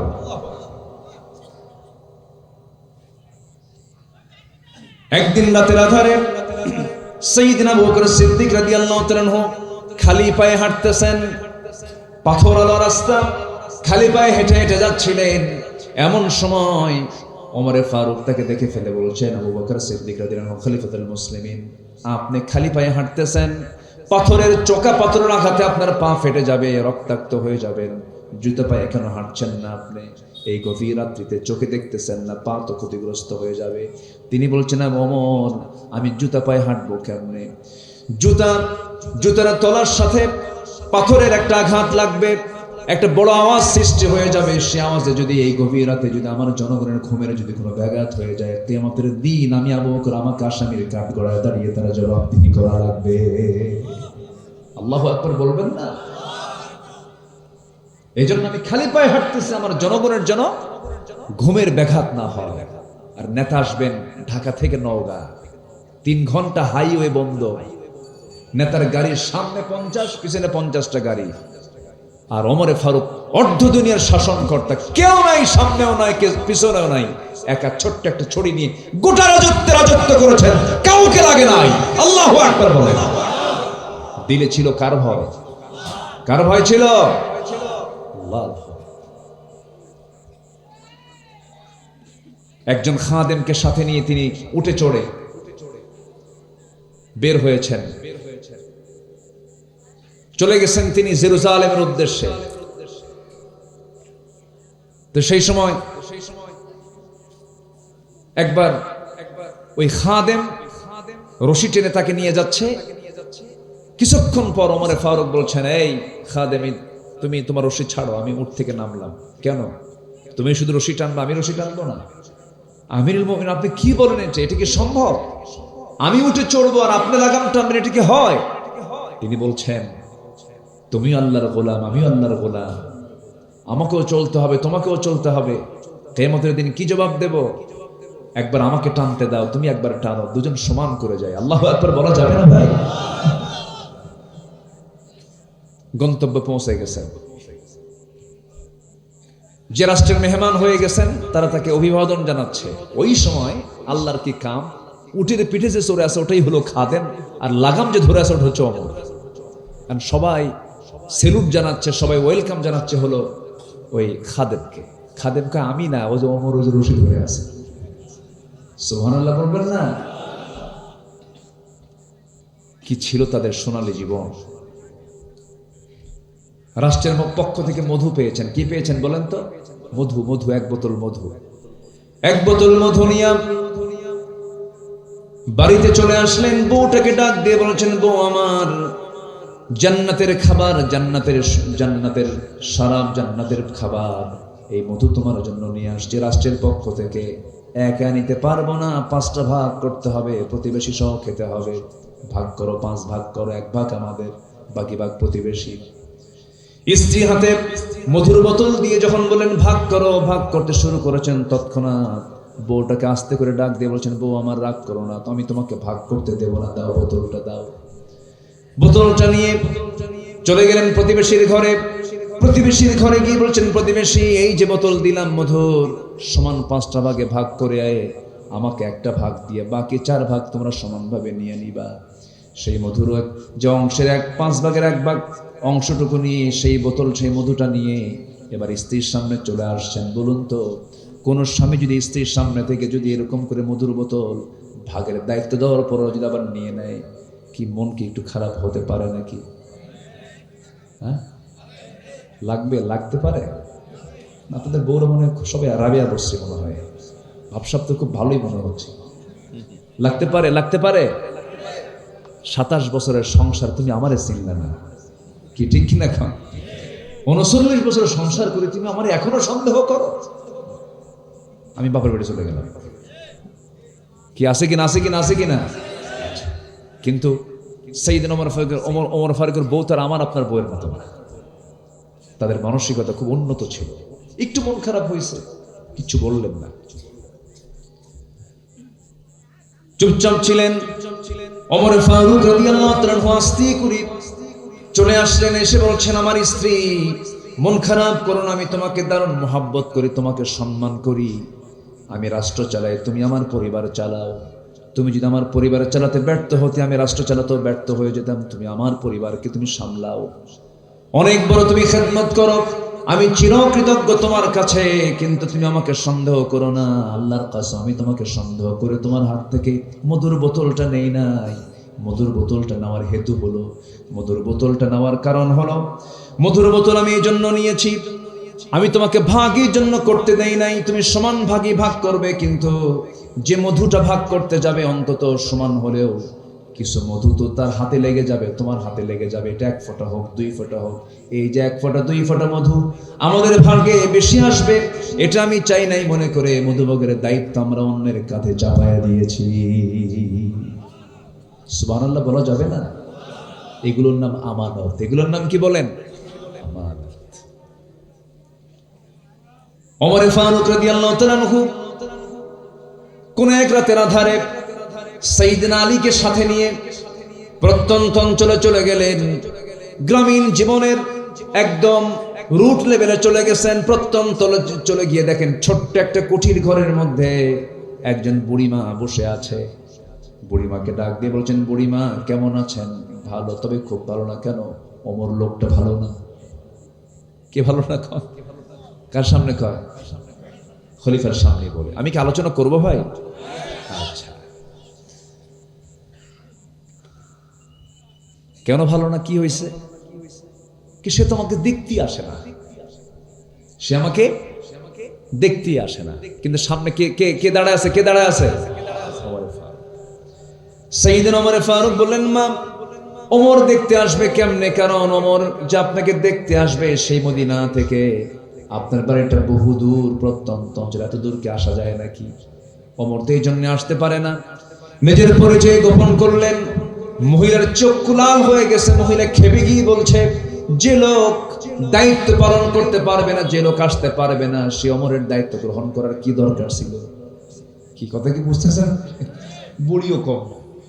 সাইয়েদনা ওমর ফারুকের চোখে পানি চলে আসছে। হারে তাই তো, আমি পারবই না, আমি কেন দায়িত্বভার গ্রহণ করেছি? ওমর ফারুক নিশ্চিত হয়ে গেলেন, এই মহিলা মামলা দিলে আমি আখিরাতে জামিন পাবো না।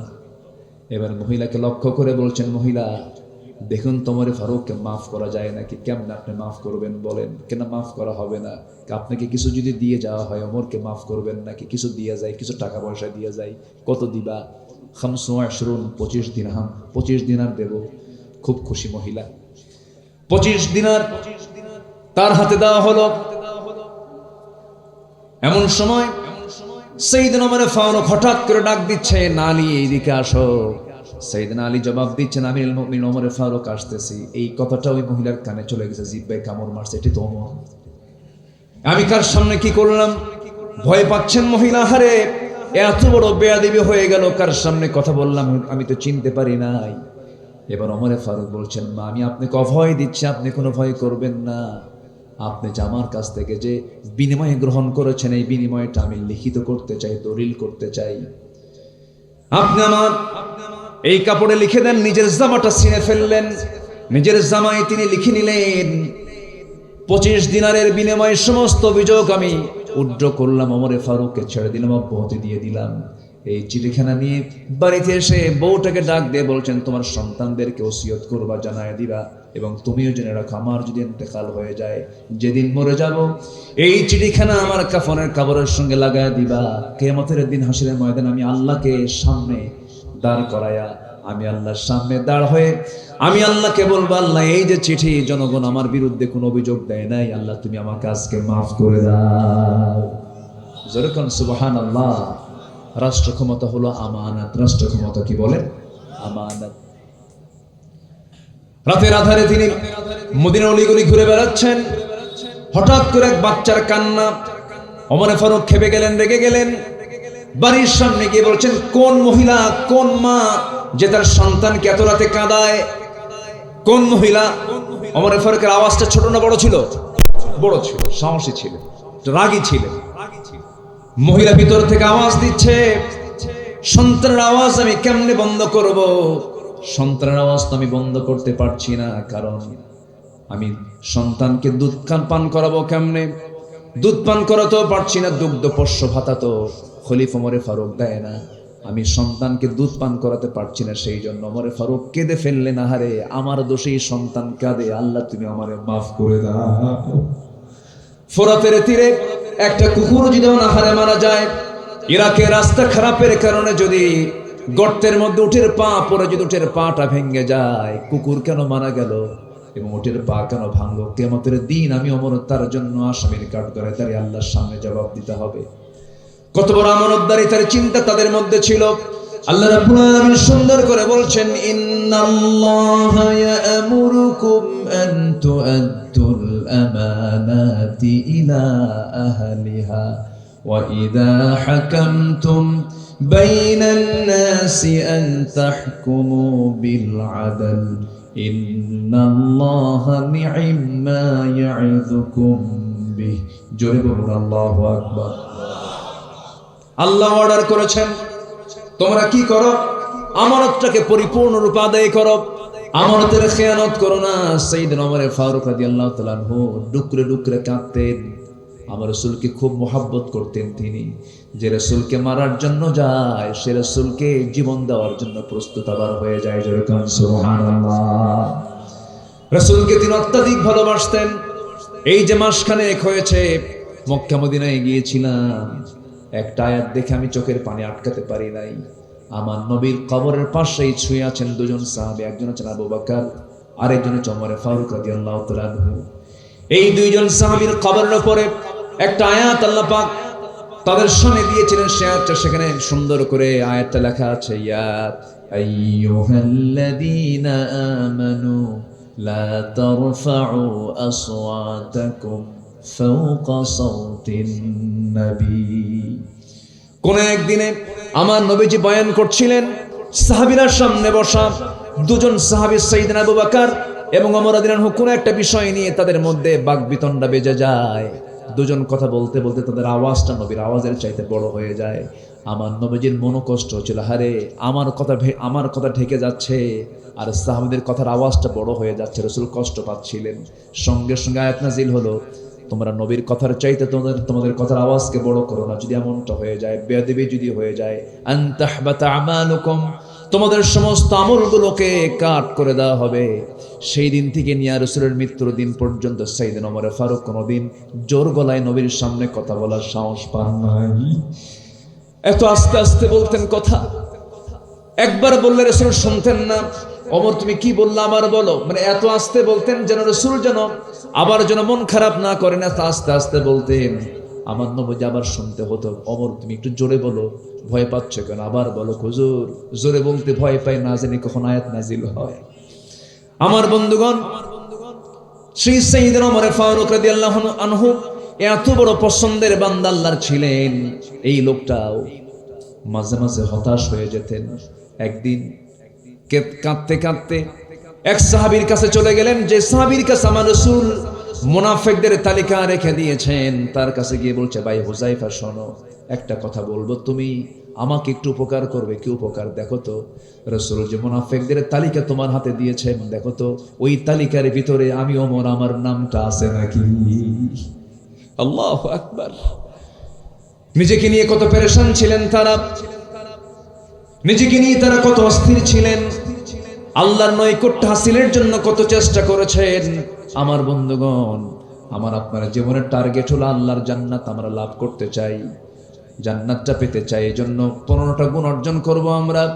নাম্বার 1 হলো সত্যবাদী হব, নাম্বার 2 হলো আমানতদার হব, আমানতের খেয়ানত কখনো করব না।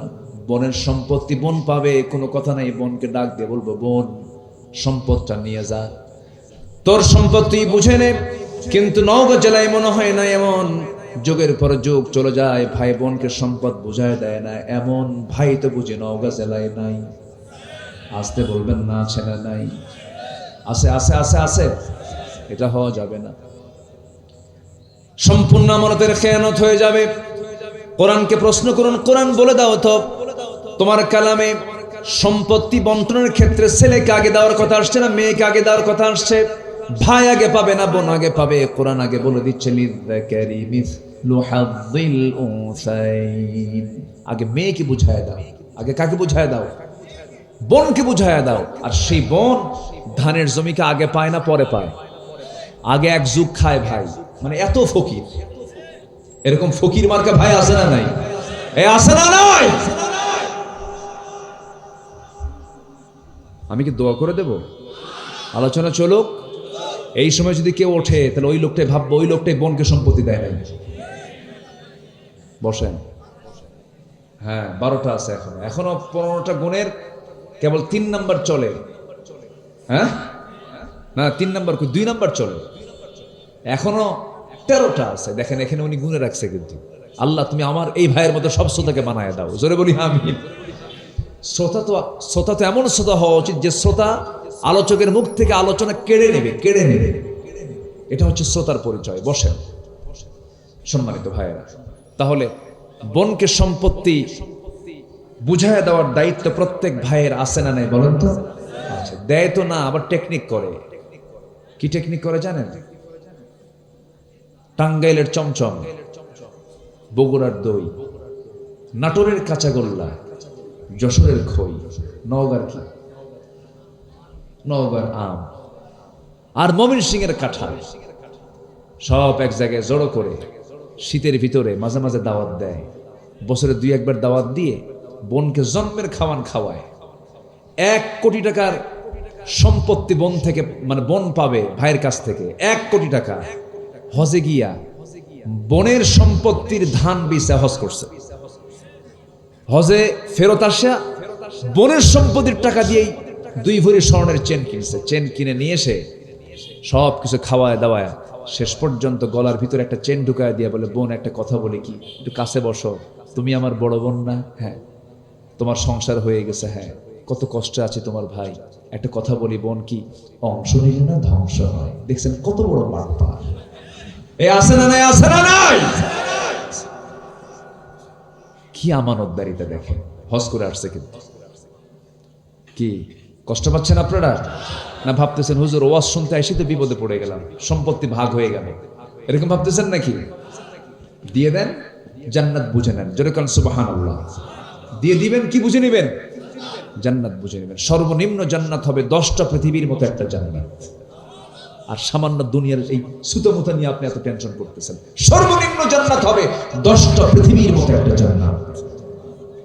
কল্পনার বাইরে এটা কল্পনাই করতে পারবেন না। জান্নাতের মধ্যে থাকবে 4টা নহর।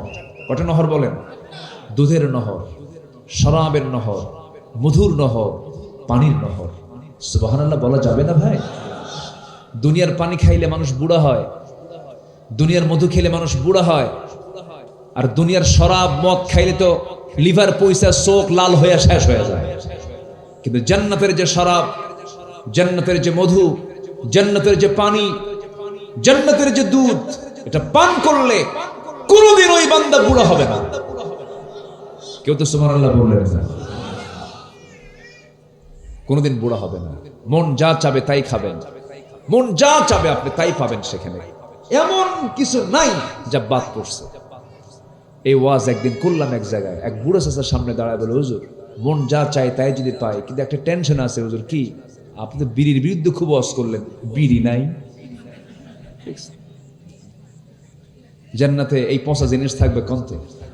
যে বিড়ি খায় তার গন্ধ কেমন লাগে বলেন তো? হ্যাঁ, দুর্গন্ধ কার কাছে? যে বিড়ি খায় না। আর যে বিড়ি খায় তার কাছে মনে হয় জান্নাতের রুহানি ফায়াজ পাচ্ছে। কেমনে যে খায়।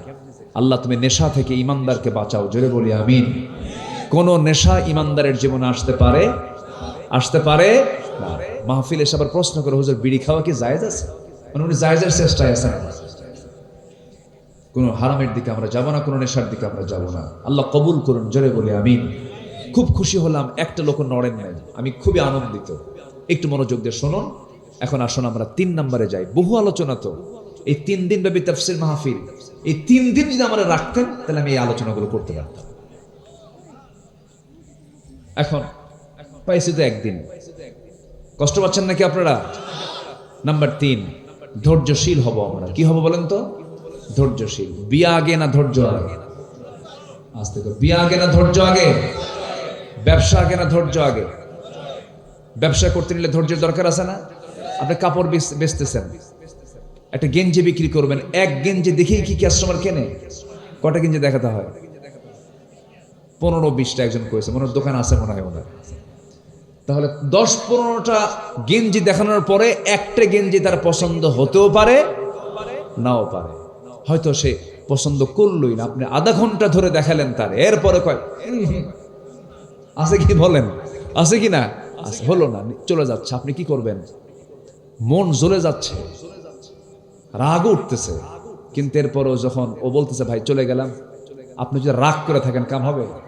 একটা মানে কৃত্রিম মার্কা, মনে হাসি নাই, রাগ ঠিক আছে, ঠিক আছে, মানে একটা হাসি মানলেন, কিন্তু হাসির মধ্যে মানে ভিতর থেকে হাসি নাই। ও তো কিনলো না, কিন্তু আপনার এই অভিনয় করতেই হবে, নচেত ব্যবসা হবে। ধৈর্য। কি হাসি?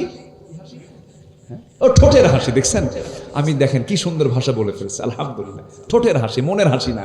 কিসের হাসি? ঠোঁটের হাসি। দেখেন মুরব্বীদের কথাগুলো কত সুন্দর, এক সুন্দর একটা ভাষা বলে ফেলছেন, ঠোঁটের হাসি। আপনাকে দিয়ে তাকে বিদায় করতে হবে। আর যদি এরকম না করে 15-20টা কাপড় দেখানোর পরে সে একটাও নেয় নাই, নে কি কথা বোঝেন না? এই যে বাইন্দা নেবো, বাইন্দা বাইন্দা পিটবো, কিন্তু এতক্ষণ ধরে তুই আমার দেখালে কেন? কি কথা বোঝেন না আপনি? দেখলে কেন? ব্যবসা কি হবে? ব্যবসা হবে, ব্যবসা হবে। ধৈর্য আগে। কাস্টমারকে আকৃষ্ট করার জন্য ধৈর্যের পরিচয় দিলে পরে আপনি দোকানদার হতে পারবেন। আপনাকে বহু ভাষায় কথা বলবে, কথা হজম করতে পারলে আপনি ব্যবসা করতে পারবেন। আবার বাড়ির যে বউ আছে, বউটা সোজা হারে না বাঁকা হারে? আজ থেকে সোজা হারে না বাঁকা হারে? আল্লাহ পাক পুরুষকে করেছেন সোজা হাড়, মেয়েদেরকে করেছেন বাঁকা হাড়। মেয়েরা একটু বাঁকা প্রবণ হয়, আল্লাহ পাক তাদেরকে বাঁকা করে সৃষ্টি করেছেন। আল্লাহ পাক যে ভালো জানেন তিনি এটা কোন রহস্যে রেখেছেন। মেয়েরা তো অনেক ভালো হয়, তারা অনেক ভালো মানুষ। আপনি তাদেরকে যত প্রশংসা করবেন তারা তত খুশি হয়। আর পুরুষকে যত প্রশংসা করবেন, পুরুষ বলবে মতলব কি, এত প্রশংসা করে কেন? কথা বলছেন না? আল্লাহকে একটা জাতকে এক এক রকম করেছেন। এখন বিয়ে করলেন, ধৈর্য নাই, বউ টিকবে না। এখন প্রশ্ন করবো আমি, বলুন তো, বিয়ে আগে না ধৈর্য আগে? বিয়ে আগে না ধৈর্য আগে? ধৈর্য আগে। সেই দিন একজন মহিলা ফোন দিয়ে আমাকে বলে, হুজুর আমার স্বামী সকালেও তালাক দেয়, বিকেলেও তালাক দেয়, আমি কি আসি না? না, কি কথা কি বুঝতেছেন? তালাক মানে সকালেও দেয়, বিকেলে তালাক। কি আর এত দেওয়া লাগে? প্রত্যেক দিন তালাক দেয়, প্রত্যেক দিন। কিছু হলেই তালাক মানে। এরকম জাতীয় কিছু পুরুষ আছেই, কিন্তু এ আছে না নাই বলুন তো? আছে না নাই? কিছু হলেই তালাক মারে। এই জাতীয় চরিত্র যাদের, আমি আমার ভাষায় বলবো, বাঁশ গাছের যে ডাল, ওটা কি এলাকায় কি বলে? কঞ্চি। একদম পাকা বাঁশ, যেটা পাকা বাঁশের যে ডালটা আছে, এই ডাল, এই কঞ্চি কেটে 7-8টা এক জায়গায় করে জুত মতো পিটার দরকার। তালাক টালাক দিয়া পরে আমাদেরকে ফোন দিয়ে বলে, হুজুর রাগের ঠেলায় দিছিলাম তালাক, এমনকি শাশুড়ি শুদ্ধও তালাক দিছিলাম, কিন্তু এখন কি করব হুজুর, উপায় তো নাই, বাচ্চা কাচ্চা আছে, একটু ব্যবস্থা করে দাও, একটু হালাল করে দেওয়া যায় কি? হুজুর কি হালাল করে দেওয়ার মানে? আশ্চর্য কথা। বেকুব এগুলো সব। অসংখ্য পরিবার আছে স্বামী স্ত্রী পরিচয় লালন করে সংসার করছে, তালাক কোন দিন হয়ে গেছে, রীতিমতো জেনা হচ্ছে, জেনা হচ্ছে, জেনা হচ্ছে। আছে না নাই? এগুলো করা যাবে না, এগুলো হারাম। তালাক নামে আল্লাহ পাক সূরা নাজিল করেছেন, সূরাতুত তালাক। তালাকের পন্থা আছে, পথ আছে। 3 তুহুরে তালাক দিতে হবে, সালিশ ডাকতে হবে, বসতে হবে। ওয়াহজুরুহুন্না ফিল মাদাজি'i, বিছানা পৃথক করে দিতে হবে। বহু পর্ব, সব পর্ব বাদ, এক শটে 100 তালাক। ওরে পিটন দরকার না? এখন বলেন, বিয়ে আগে না ধৈর্য আগে? বলেন, বিয়ে আগে না ধৈর্য আগে? আচ্ছা বলেন তো, এই কথাগুলো বলা কি শুধু জরুরি না মহা জরুরি? এই কথাগুলো কি বলার দরকার আছে? বেকায়দায় পড়ে যায় অনেক ফ্যামিলি, এরকম বেকায়দায় আছে, চরম বেকায়দায়। আপনি রাগ করবেন, রাগ করলে আপনি হেরে যাবেন। রাগ কোনো যোগ্যতা না, রাগ হলো জঙ্গল। রাগ কি? আর ধৈর্য হলো বাগান। ধৈর্য কি বলেন? বাগান। রাগে জঙ্গল, জঙ্গল জঙ্গল তো এমনি এমনি হয়। আর ধৈর্য যদি আনেন, তখন এটা হয়ে যাবে হলো বাগান। বাগানে পরিশ্রম করতে হয়। ধৈর্য একটা যোগ্যতা। ধৈর্য যার মধ্যে থাকবে সে সাকসেস হবে, দুনিয়াতেও আখিরাতেও। আমরা ধৈর্যশীল হব। জোরে বলি ইনশাআল্লাহ। আর জোরে বলি ইনশাআল্লাহ। সকল নবী রাগী ছিলেন না ধৈর্যশীল ছিলেন? আমাদের আব্বা, আমাদের আব্বা কে? আদম। বলেন কে কে? বলেন বলেন বলেন। আমাদের জাতির পিতা। 16 বছর কিন্তু পেঁচ লাগাইছিল। আমাদের জাতির পিতা কে? আরো যেন আমাদের জাতির পিতা কে? এই জায়গায় আর পেঁচ লাগাতে দেব না। যারা পেঁচ লাগাবে, পেঁচ ছুটাইয়া ছাড়বো আমরা। মিল্লাত আবিকুম ইব্রাহিম। মনে হয় খুব রাগ করতেছেন আপনারা, মনে হয়। ইব্রাহিম আলাইহিস সালাতু ওয়াস সালাম, এই 2 জন নবী খুব ধৈর্যশীল ছিলেন। বাপ তো, বাপ না? আমাদের বাপ কে? আদম। জাতির পিতা কে? ইব্রাহিম। এই দুইজন বাপ খুব ধৈর্যশীল ছিলেন। আল্লাহ রাব্বুল আলামিন বললেন, কুল্লাহবিতু মিনহা জামিআ, আদম হাওয়াকে নিয়ে দুনিয়ায় যাও। নেমে পড়লেন দুনিয়াতে। জান্নাতের খাবার খেয়েছেন আমার আব্বা আম্মা, আমরাও জান্নাতে গিয়ে জান্নাতের খাবার খাবো। কেউ তো ইনশাআল্লাহ কর না, জোরে কয় না ইনশাআল্লাহ। জান্নাতে যাবেন না আপনারা? আমাদের বাপের ভিটা কোথায়? অনেকে চিন্তা করছে যে বামন হাট নাকি, বামন ছাতা। মহাদেবপুর বাপের ভিটা না, বাপের ভিটা জান্নাত। মনে থাকবে সবার? সবার কি মনে থাকবে? যেখানে যা করি না কেন আমাকে জান্নাত নিতেই হবে, আমাকে জান্নাত নিতেই হবে, আমাকে জান্নাত নিতেই হবে। এটা হলো টার্গেট, এটা হলো প্ল্যান। জান্নাত থেকে দুনিয়াতে চলে আসলেন। কেউ নাই দুনিয়াতে, কেউ নাই। মাত্র কয়জন মানুষ? দুজন দু প্রান্তে পড়লেন। ধৈর্যের পিরামিড আল্লাহর দরবারে দোয়া করলেন, যে দোয়াটা আল্লাহ রাব্বুল আলামিন আমাদেরকে শিখায়া দিয়েছেন, কোরআনে আসছে। সবাই আমার সঙ্গে ঠোঁট মিলিয়ে বলুন, রব্বানা যালামনা আনফুসানা ওয়া ইল্লাম তাগফির লানা ওয়া তারহামনা লানাকুনান্না মিনাল খাসিরিন। আল্লাহ, জুলুম করেছে নফসের উপরে, মাফ করে দাও। মাফ না করলে আমরা তো ক্ষতিগ্রস্ত হয়ে যাব। দোয়া করেছেন ইব্রাহিম আলাইহিস সালাতু ওয়াস সালাম। তাকে মেরে ফেলার জন্য কোথায় ফেলেছিল বলেন? বলেন বলেন, কোথায় কোথায় কোথায়? রাষ্ট্রীয় সন্ত্রাসী কায়দায়, রাষ্ট্রযন্ত্র কর্তৃক আমার বাপ ইব্রাহিম সালামকে আগুনে নিক্ষেপ করেছিল। কিন্তু তিনি কারো কাছে আশ্রয় চাইলেন না, তিনি আশ্রয় চাইলেন কার কাছে? আসতে বলবেন না, কার কাছে? অত বড় বিপদ থেকে বাঁচায়া দিয়েছেন তিনি, যিনি আমার কে? আমার রব কে? আল্লাহ। আল্লাহই বাঁচাবেন আমাকে আপনাকে, আল্লাহ আমাকে আপনাকে রক্ষা করবেন। কত মুরব্বীদের মুখ থেকে শুনেছি, না মরা পর্যন্ত দেশ আর ঠিক হবে না, না মরা পর্যন্ত। কিন্তু আল্লাহ বলেন, না রে না, বেঁচে রাখবো, কিন্তু দেশে নয়, দিল্লিতে। ঠিক না? দিল্লিতে। 2018 সাল হঠাৎ করে আমার বাড়ি ঘেরাও করে পুলিশ আমাকে তুলে নিয়ে থানায় চলে আসলো। নির্বাচনের আগ দিয়ে 2018 সালে থানায় নিয়ে এসে ওসি মহোদয় বলতেছে, হুজুর একটু মাফ করে দিয়ে না আমারে। বললাম, ধরে আনলেন আবার মাফ চান কেন? তো বলতেছে, হুজুর উপায় নাই, উপর থেকে চাপ, আমার চাকরি চলে যাবে, তাছাড়া একটু জেল খেটে আসে, নির্বাচন হয়ে গেলে আবার বের হয়ে আসবে, যা বলতেছে আমাকে। তো বললাম যে তাহলে এখন কি মামলা দিবেন? হুজুর কি করবো, উপায় তো নাই, আপনাকে জেলে যেতেই হবে। হুজুর বদ্দোয়া যেন দিয়েন না, একটু দোয়া করে। বারবার আমাকে বলতেছে। দেখেন আমার বাচ্চা কাচ্চা আছে, তো চাকরি বাঁচান তো ফরজ। বললাম, ইমান বাঁচান তো নফল। কি বলবো? ধরে নিয়ে চলে গেল জেলখানায়। তার আগ দিয়ে কোর্টে তুলল। জজ সাহেব আমার দিকে তাকায় জিব্বায় কামড় মেরে কয়, এই লোকটারই ধরে আনলো কারা? মামলার ধারা দেখে জিব্বায় কামড় মেরে, এই ধারায় যদি জামিন দিয়ে আমার চাকরি নাই। জামিন অযোগ্য বিবেচনা করে ব্যাস আমাকে আবার প্রিজন ভ্যানে করে জেলখানায় পৌঁছায় দিল। মূল গেট দিয়ে ভিতরে ঢোকা মাত্রই দেখে এক বুড়া চাচা, চামড়াগুলো কুচকে গেছে, 80 ঊর্ধ্ব বয়স। আমাকে দেখেই একটা লম্বা সালাম দিল। সালাম দিয়ে বলল, হুজুর আপনি জেলখানায় ঢুকলেন? খুব খুশি হলাম। তো বললাম যে, চাচা আপনি এটা কি করলেন, আপনি খুশি হলেন আমি জেলখানায় ঢুকলাম দেখে? বাবা, ওয়াজ শুনতে যাই, কত ওয়াজ শুনছে জীবনে আপনার, কিন্তু এত চেষ্টা করছে মুসাফা করব, তাও পারি না। আল্লাহ আজকে আমার এত সহজ করে সামনে মিলাই দিল। দোয়া করে আপনি জেলখানায় থাকেন। তো বললাম, চাচা ঠিক আছে, আসছি, থাকি, একসঙ্গে তো থাকবো, কিন্তু আপনি কেন জেলখানা নাতিপুতি থেকে? বাবা বিস্ফোরক। বললাম, বিস্ফোরক মানে? কে বিস্ফোরকের মামলা দিছে বাবা, কিন্তু বিস্ফোরক তো বুঝি না, বিস্ফোরক কি খায় না কি করে? চাচা এটাও বোঝে না বিস্ফোরকটা কি।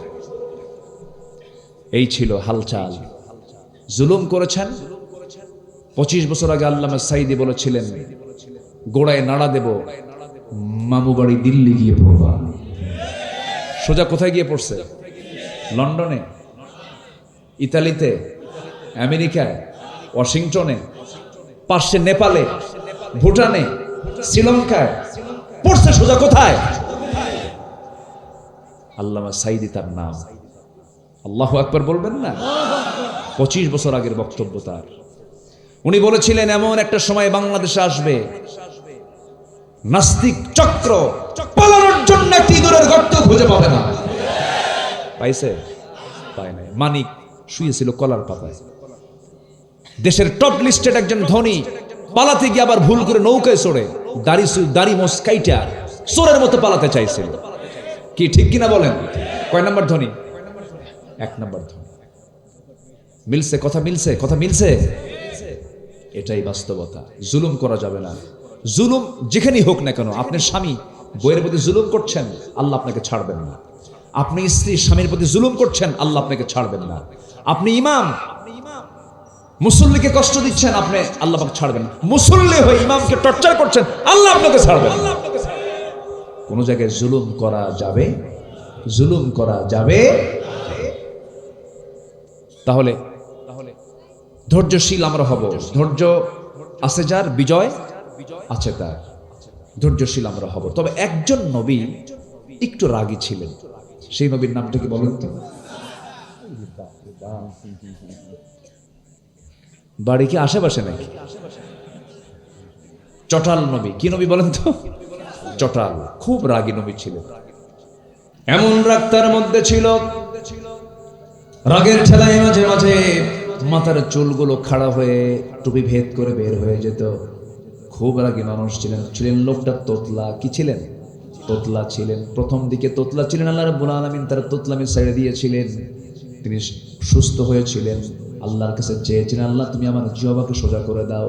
রব্বিশ রাহলি সদরি ওয়া ইয়াসসিরলি আমরি। এরকম করে তিনি দোয়া করেছিলেন। যারা তোতলা হয় তারা রাগী হয়। এই লোকটা, এই নবী একটু অন্য নবী থেকে সচরাচর একটু ভিন্ন ছিলেন। কোন নবীর সঙ্গে আল্লাহ রাব্বুল আলামিন ডাইরেক্ট কথা বলেন নাই, জিবরিল মারফত কথা বলেছেন। কিন্তু আল্লাহ একজন নবীর সঙ্গে ডাইরেক্ট বাক্যালাপ করেছেন। সেই নবীর নামটা কি বলুন? ওয়া কাল্লামাল্লাহু মূসা তাকলিমা। ডাইরেক্ট বাক্যালাপ করেছেন। একদিন কথা বলতে বলতে মুসা বলছেন, আল্লাহ একটা কথা বলি, সারা জীবন তো অডিও কলে কথা বললাম, আজকে ভিডিও কলে কথা বলবো। কি কলে কথা বলবো? Video call. আল্লাহ বলছে, ও মুসা, তোমার অপশনে যে দেখো ভিডিও কল নাই, শুধু অডিও কল আছে। আল্লাহ চেষ্টা করব। আল্লাহ বললেন, তারানি, আমাকে দেখতে পাবে না? না, আমি চেষ্টা করব। আল্লাহ বলছেন, তুর পাহাড়ে আসো। ওয়াত্তিন ওয়াজ্জাইতুনি ওয়া তুরি সিনিন ওয়া হাযাল বালাদিল আমিন। তুর পাহাড়ে চলে আসো। মুসা মুসকি মুসকি হাসি মেরে বলছে, আল্লাহ তুমি এত দূরের পাহাড়ের নাম নিলা, আমার আশেপাশে এত পাহাড় আছে, 800 মাইল দূরের পাহাড়ের নাম নিলা। আমি মুসাও কম না, আমি তোমাকে দেখতে দৌড় মেরে বলেও সেখানেই যাব। আমার বন্ধুগণ, আল্লাহকে দেখতে পেলেন না, কারণ এই চর্মচক্ষু দিয়ে আল্লাহকে দেখার কোনো ক্ষমতা আমাদের এই জাগতিক জীবনে নাই। তবে আল্লাহকে আমরা দেখব তৃপ্তি ভরে জান্নাতের মধ্যে। জোরে বলি ইনশাআল্লাহ। আল্লাহ কার মতো? আল্লাহ আল্লাহর মতো। কি সুন্দর করে জবাব দিয়েছেন একজন, আল্লাহ তার আল্লাহর মতো। জোরে করে আল্লাহু আকবার বলেন। আমরা জান্নাতে গিয়ে তাকে দেখতে চাই। আল্লাহু আকবার। আল্লাহ কবুল করুন। জোরে বলি আমিন। আমার বন্ধুগণ, এই মুসা আলাইহিস সালামের প্রচন্ড রাগ ছিল। হঠাৎ করে একদিন তার সামনে একজন বেয়াদব বেয়াদবি করতেছে। বারবার বলছেন, তুমি বেয়াদবি করো কেন? বারবার বেয়াদবির মাত্রা আরো বেড়েই চলছে। হাতটা আস্তে করে বের করে দিলেন শাসন করার জন্য। তার গালে চপাটাঘাত করলেন, থাপ্পড় মারলেন। এক থাপ্পড় মারছেন, শেষ না হতেই লোকটা জমিনে পড়ে সঙ্গে সঙ্গে মারা গেল। থাপ্পড় মারাও সারা, মরে যাওয়াও সারা। যখন মরে গেছে, আল্লাহকে বলছে, আল্লাহ দোষ কিন্তু আমার না, নিয়ত ছিল শাসনের জন্য, বেয়াদবি করতেছে, ভালো হ। কিন্তু এমন ভালো হলো, মরে গেল। মার্ডার কেসের আসামি তুমি, আল্লাহ নিজে। কারা দোষ দেয়? আল্লাহ বলছে, মুসা শোনো, তোমার বিরুদ্ধে ফেরাউন হত্যার হুলিয়া জারি করেছে, আর টিকতে পারবে না। তুমি এখন এখান থেকে বের হয়ে যাও, হিজরত করো। কারণ আমার প্রিয় বান্দা দুনিয়াতে আরো এসেছে, তারা কেউ টিকতে পারে নাই, মাতৃভূমি ছাড়তে হয়েছে। আমার নবীও মাতৃভূমি ছেড়েছেন। মক্কা থেকে কোথায় গেছেন? মদিনা চলে গেছেন। দেশের মানুষ তাকে সম্মান করতে শেখে নাই, তাকে মেরে ফেলার সিদ্ধান্ত নিয়েছিল। তুমি মুসা তোমাকে মেরে ফেলার সিদ্ধান্ত নিয়েছে। আল্লাহ বলছেন তুমি দেশ থেকে চলে যাও, দেশ থেকে বের হয়ে যাও। সেখান থেকে রওনা করলেন, মাদিয়ান নামক এলাকায় চলে গেলেন। খাবার নাই, তৃষ্ণা, পানি, যন্ত্রণা, ছটফট করছিলেন। কূপের ধারে গেলেন, কূপ থেকে পানি তুললেন, পান করলেন, তৃষ্ণা নিবারণ করলেন। কেউ তাকে চিনে না, আশেপাশের লোকজন কেউ তাকে বুঝে না, চিনতে পারছে না। হঠাৎ করে দূর থেকে লক্ষ্য করে দেখেন দুজন মহিলা হাতে বালতি করে পানি তোলার জন্য কূপের ধারে আসছে, দাঁড়ায় আছে, কূপ থেকে পানি নেয় না।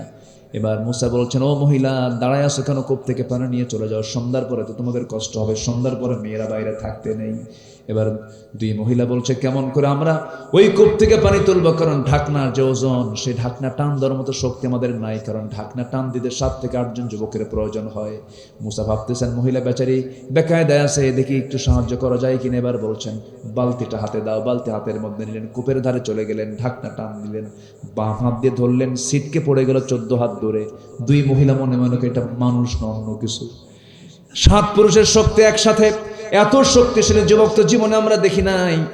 বালতি ভরে পানি তুলে নিয়ে এবার বলছেন, যাও সোজা বাড়িতে চলে যাও। পাঠায় দিলেন। বাপ বুড়া মানুষ বলছে, ও আমার কলেজার টুকরা সন্তান, প্রত্যেক দিন সন্ধ্যা হয়ে যায়, অন্ধকার হয়ে যায়, এত দ্রুত আজকে কেমন করে আসলে? এত দ্রুত তোমরা আজকে কেমন করে পানি নিয়ে আসলে? এবার বলছে, আব্বা কাভিউন আজিজ, শক্তিশালী এক যুবকের সন্ধান পেলাম, ঢাকনায় হাত দিল, ছিটকে পড়ে গেল, প্রচুর শক্তি, সে আমাদেরকে সহযোগিতা করেছে। এবার বৃদ্ধ পিতা বলছে, ও আমার কলেজার টুকরা বড় মেয়ে, কালকে যাবে, আমার পক্ষ থেকে আমার সালাম জানায় বলবে, আবুনা শাইখুন কাবীর, আমাদের বাপ বুড়া মানুষ, ভালো করে চোখে দেখেন না, তিনি আপনাকে দাওয়াত দিয়েছেন, আমার পক্ষ থেকে তাকে দাওয়াত দিবা, সে চলে আসবে। পরের দিন মেয়ে চলে গেছে। এবার বলতেছে, ও যুবক, আব্বাজান আপনাকে সালাম জানিয়েছেন, আমাদের বাড়িতে আপনারা দাওয়াত, আপনি আসবেন নাকি? উনি মনে মনে ভাবতেছেন, আল্লাহ কি সুন্দর ব্যবস্থা করে দিলা, এখানে কেউ চেনে না, একটা বাড়ি ঘর চিনলে তো ভালোই হয়, যাব, কিন্তু যাব কেমনে? মহিলা বাড়ি তো চিনি না। এবার মহিলা বলছে, চেনার দরকার না, আমি তো আপনাকে নিতে এসেছি, আমি সামনে সামনে চলবো, আপনি আমার পিছে পিছে আসবেন। মুসা আলাইহিস সালামের মেজাজ গরম হয়ে গেছে, রাগ তখন কমে নাই, খেপে গেছেন। হঠাৎ করে খেপে বলছে, এই মহিলা, তুমি আমাকে কি পুরুষ মনে করো? তুমি মহিলার সামনে সামনে হাঁটবো, আমি পুরুষ পিছে পিছে হাঁটবো নাকি? এমন পুরুষকে আমি নাকি? আমি পুরুষ তেমন নই, নারীকে সামনে দিয়ে দেব, নারীর সৌন্দর্য আমার চোখে ধরা পড়বে, আমার চোখের গুনাহ হয়ে যাবে। না না, আমি সামনে চলবো, তুমি আমার পিছে পিছে চলবে। এই 16 বছর এই জাতি ছিল পুরুষের পিছে না নারীর পিছে? কিসের পিছে ছিল? আমরা নারীর পিছে থাকতে চাই না। আসতে কোন কেন? আমরা কি নারীর পিছে নামাজ পড়ি নাকি? পৃথিবীতে কোনো নবী কি নারী ছিল নাকি? নেতৃত্বের জন্য পুরুষ না নারী? বলেন, নারী না পুরুষ? মুসা আলাইহিস সালাম বলেন, আমি সামনে সামনে যাব, তুমি মহিলা আমার পিছে পিছে চলবে, তুমি শুধু 2টা শব্দ উচ্চারণ করবে, ভুল যদি করি, ডান দিকে রাস্তা যদি বাম দিকে যায় তখন বলবে ডান, আবার বাম দিকে রাস্তা যদি ডান দিকে যায় তুমি বলবা বাম। শুধু 2টা শব্দ শুধু মুখ থেকে বের করবে, ডান বাম। তবে ভুল হলে বলবে, ভুল না হলে কথা বলার দরকার নাই, কারণ তুমি যদি বেশি বেশি ঘন ঘন কথা বলো, তোমার কথার মধ্যে সৌন্দর্য চলে আসলে পরে আমার গুনাহ হয়ে যাবে, চোখের গুনাহ হবে, একটা কথা বলতে পারবা না, বেশি কথা বলবা না। এবার মহিলা মনে মনে চিন্তা করে, গতকালকে দেখলাম শক্তিশালী যুবক, আজকে দেখি চরিত্রবান যুবক বটে, সে আমানতদার মনে করে, নারী জাতিকে সম্মান করে, মনে মনে পছন্দ। কি কথা কি বুঝতেছেন? কথা কি বুঝতেছেন আপনারা? মনে মনে পছন্দ হয়ে গেছে। কেন? চরিত্রবান যুবক, আমানতদার যুবক, চেয়ে থাকে না, পর্দার নিয়ম রক্ষা করে চলে, গায়ের শক্তি ভালো। এখনকার মেয়েরা কি এগুলো পছন্দ করে নাকি? এখন দেখে যদি কোনো বাপ যদি ভুল করে যদি দাড়িওয়ালা ছেলে নিয়ে আসে, মেয়ে বলে, বাবা তোমার রুচি শেষ কেন? চাচা নিয়ে আসছো, কি নিয়ে আসছো? মুসা আলাইহিস সালাম এবার কি করলেন? সোজা চলে গেছেন, মুরব্বীকে দেখে, বৃদ্ধ লোকটাকে দেখে সালাম বিনিময় করলেন, মুসাফা করলেন, মুআনাকা করলেন। হঠাৎ করেই বৃদ্ধ লোকটার মুখ থেকে বের হয়ে আসতেছে, হে যুবক, তোমার নাম তো মুসা। উনি অবাক হয়ে গেলেন, আমাকে চিনলো কেমনে? এত দূরের মানুষ, চেনার তো কথা নয়, জানার তো কথা নয়, আমাকে চিনলো কেমনে, জানলো কেমনে? এবার বলছেন, ও বৃদ্ধ চাচা, আপনি আমাকে চিনলেন কেমনে? আমি তো ভয় পাচ্ছি। কেন? উনি বলতেছেন, আমি তো ভয় পাচ্ছি, আপনি আমাকে চিনলেন কেমনে? এবার বলছে, শোনো ও মুসা, শুধু তোমার নাম জানি না, তোমার কামও জানি। কেন? থাপ্পড় মারছো, মানুষ মরছে, এরপরে আসছে। উনি থরথর করে কাঁপতেছেন আর মনে মনে চিন্তা করছেন, বুঝি এটা ফেরাউনের লোক হলো কিনা, ধরা পড়ে যায় নাকি। এবার বলছেন, শোনো মুসা, কি চিন্তা করো, কোনো চিন্তা করার দরকার নাই, তুমি নিরাপদ জায়গায় এসেছো। আমি শুধু বুড়াদের কাতারের সাধারণ বুড়া আমি নই, আমি হলাম সেই ব্যক্তি। ওয়াইলা মাদিয়ানা আখাহুম শুআইবা, আমি হলাম মাদিয়ানবাসীর জন্য যাকে আল্লাহ রাব্বুল আলামিন নবী করে পাঠিয়েছেন, আল্লাহর পয়গম্বর শুআয়ব আলাইহিস সালাতু ওয়াস সালাম। আমি নবী, তুমি নবীর সামনে কথা বলতেছো। দারুণ খুশি মুসা, তখন তিনি নবী হন নাই, খুশি হয়ে জড়িয়ে ধরলেন, আবার তাকে সম্মান জানালেন। এবার বলছে, শোনো, গতকালকে আমার মেয়েকে দেখেছো, আজকে আমার মেয়েকে দেখেছো, দেখার পর্ব শেষ করে দিলাম। আমার দুইটা মেয়ের যে কোনো একটা মেয়েকে আমি তোমার সঙ্গে বিয়ে দিতে চাই, তুমি কি বিয়ে করবা নাকি? এবার মুসা বলছেন, যখন তখন। কি কথা কি বুঝতেছেন? কি কি কি যখন তখন বিয়ে করব আমি। কিন্তু আল্লাহর পয়গম্বর বলছেন, শোনো, আমি যে এই মুহূর্তে আমার মেয়ের সঙ্গে তোমাকে বিয়ে দিয়ে দেব, খুব ঝুঁকিতে আছে, খুব রিস্ক মনে হচ্ছে। কেন? তোমার রেকর্ড তো ভালো না, থাপ্পড় মারলেই মানুষ মরে। মেয়ে বিয়ে দিয়ে আবার কোন বিপদে পড়ে যায়। অতএব এখন তোমার সঙ্গে আমার মেয়েকে বিয়ে দেব না, তবে আমি তোমার সঙ্গে আমার মেয়েকে বিয়ে দেব। তোমার কিছু কাজ আছে। কি? আমার বাড়িতে কিছু ছাগল আছে, ছাগলের পালগুলোকে তোমার পালতে হবে। 8 বছর হলে পরে অনার্স কোর্স, 10 বছর হলে পরে মাস্টার্স কোর্স হয়ে যাবে। তুমি যদি এই ছাগলগুলোকে লালন পালন করতে পারো, আমি আমার মেয়েকে তোমার সঙ্গে বিয়ে দিয়ে দেব, তোমার বড় উপকার হয়ে যাবে। আমি তো আল্লাহর নবী বলছি, তুমি কি মানবে নাকি? খুব সন্তুষ্ট চিত্তে গ্রহণ করলেন। আহারে, আল্লাহর পয়গম্বর অর্ডার করেছে, মানলাম, করব। আচ্ছা বলুন তো, পৃথিবীতে সবচাইতে শান্ত ভদ্র একটা শান্ত জাতির একটা প্রাণী আছে, তার নাম হলো ছাগল। কি শান্ত না? শান্ত। ছাগল যদি একবারে ব্রেক মারা বোঝেন তো, 4 পার সামনের 2 পা যদি একবার গিয়ার ফেলে বুঝলেন তো, একবার যদি ব্রেক মেরে ফেলে, ব্রেক মারার সঙ্গে সঙ্গে আপনার দড়ি ছেড়ে আপনি বের হয়ে যাবেন, বলবে তুই যা, আমি যাব না। দারুণ বাঁকা প্রাণী। এই ছাগল পালার দায়িত্ব দেওয়া হলো এই আল্লাহর পয়গম্বর মুসা আলাইহিস সালামের কাঁধে দায়িত্ব পড়ে গেছে। কষ্ট করে করে 10টা বছর ছাগল পালন করলেন। 10ম বছরের শেষ দিন সেই ছাগলগুলো নিয়ে যখন বাড়িতে ফিরবেন, হঠাৎ করে একটা ছাগল পাল থেকে ইবনে কাসির আসছে। একদিকে মারল দৌড়, সেই দৌড় মারা ছাগলের দিকে আল্লাহর নবীও মারছেন দৌড়। ছাগল যত দৌড়ায়, আল্লাহর নবী তত দৌড়ায়। দৌড় যত বেশি, রাগ তত বেশি। রাখতে রাখতে রাখতে রাখতে চূড়ান্ত লেভেলে চলে গেছে। ছাগল থেমে গেছে, ছাগল আর পারল না। ছাগল থেমে থরথর করে কাঁপতেছে। এবার রাগে গোসায় ফেটে পড়ে 2 হাত দিয়ে 2 পা শক্ত করে ধরেই শূন্যের উপরে খাড়া করেছেন, এক আছার মারবেন।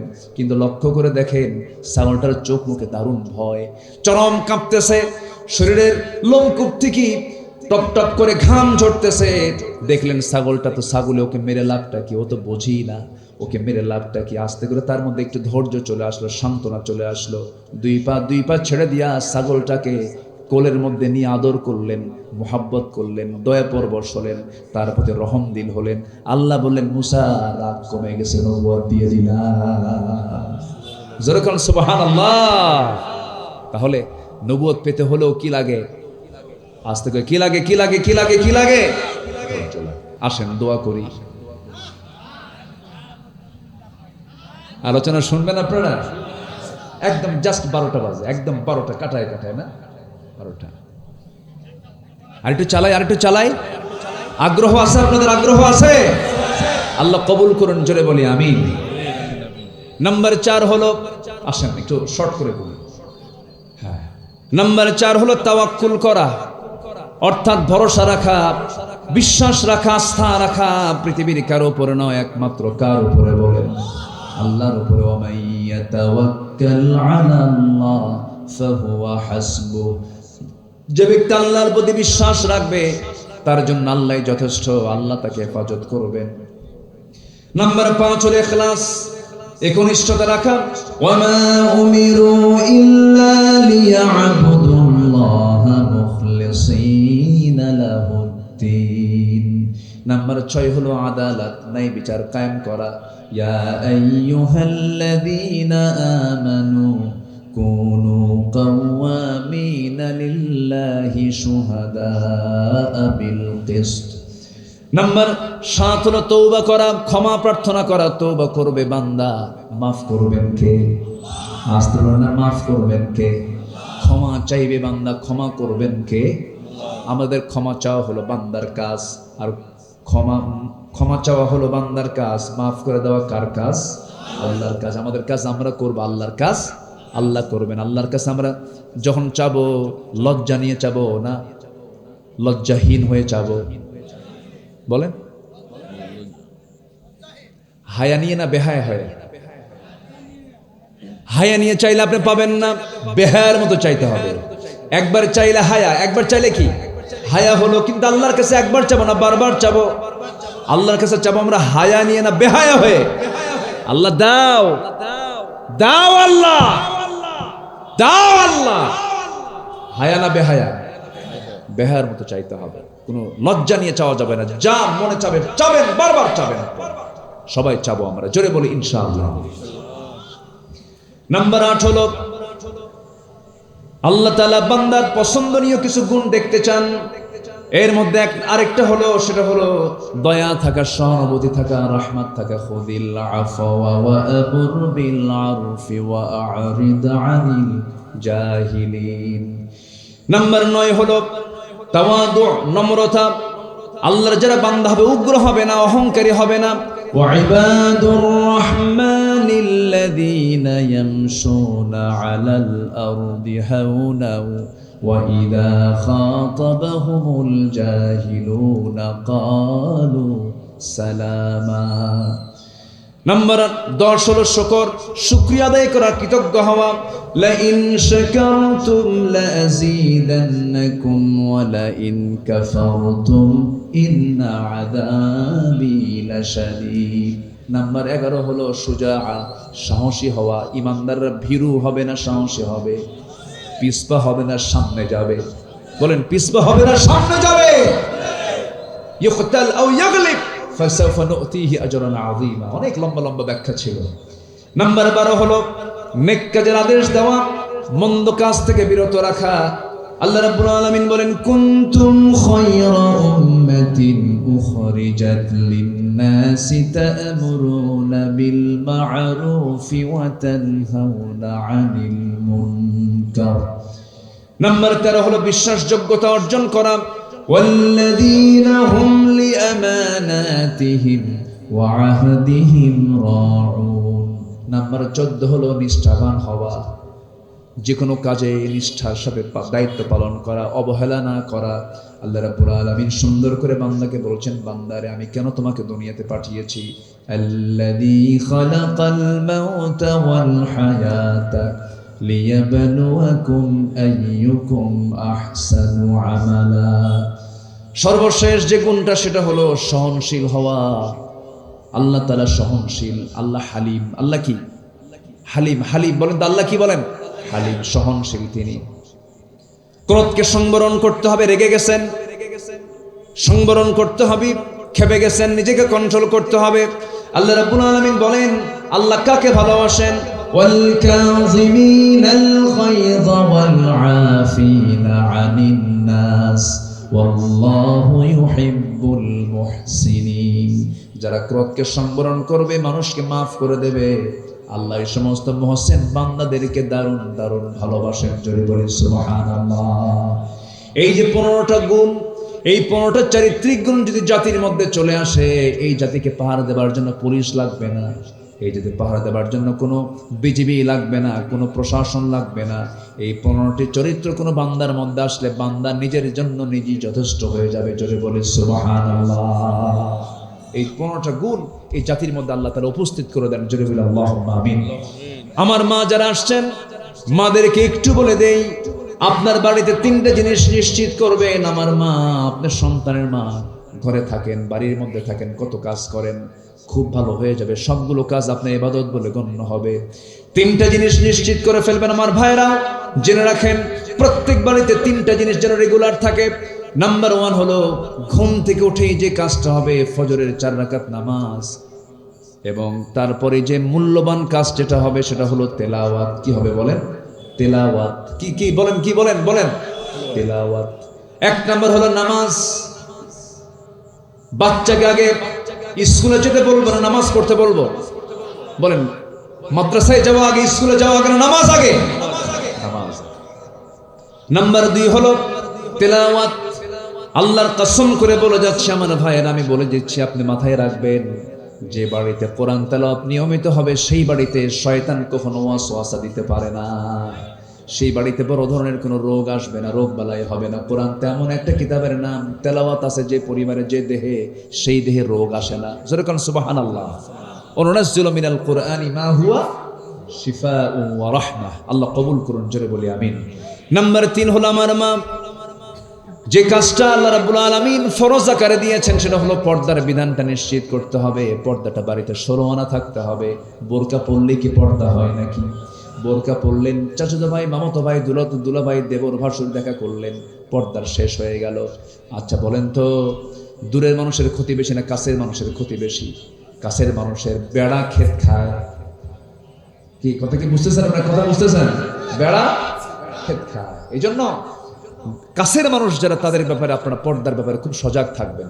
দেবরের সঙ্গে দেখা করা যাবে না, ভাসুরের সঙ্গে দেখা করা যাবে না, খালাতো ভাই, মামাতো ভাই, খুব সাবধানে আমরা চলাফেরা করব। আল্লাহ তাআলা প্রত্যেক মা বোনদেরকে পর্দায় থাকার তৌফিক দান করুন, জোরে বলি আল্লাহুম্মা আমিন। সম্মানিত ভাইরা, এখানে কি এটা এখন শেষে? আচ্ছা ঠিক আছে, সবাই বসেন। কিছু ভাই চলে গেছেন, 12টা বেজে গেছে যে, হুজুর ভাবতেছে হুজুর ছেড়ে দেবে। আপনারা শেষ পর্যন্ত ছিলেন, আমি খুবই খুশি, আলহামদুলিল্লাহ। আমরা দোয়া করব, এই 2-3 মিনিটের মধ্যে আমরা দোয়ার দিকে যাব। তার আগ দিয়ে একটু মাহফিল কমিটি আমার কাছে একটু আবদার রেখেছেন, যদি এটা চাইতে গিয়ে যদি দৌড় মারেন তাহলে দরকার নেই। এটা আবার এমন একটা কাজ, আমার দেশে এটা একটা রোগ, এটা ওষুধ, মানে কালেকশনের জন্য ব্যাগ দেওয়াও সারা, জনগণ চলে যাওয়া সারা। এটা একটা ভালো একটা মানে জনগণ চলে যাওয়ার একটা মাধ্যম হচ্ছে কালেকশন, তাই না? শেষের দিকে এসে কেউ যাবেন না, চাদর যাবে, ব্যাগ যাবে, যে যা পারি, শুধু যে যা পারি আমরা দেওয়ার চেষ্টা করি, জুলুম নাই, যে যা পারি আমরা দেবো ইনশাআল্লাহ, জোরে বলি ইনশাআল্লাহ। এবং শেষে আমি একটা ঘোষণা দিচ্ছি, সেটা হলো, আপনি আলেম হতে পারেন নাই, আলেমের বাপ হবেন। রাজি আছেন কি সবাই?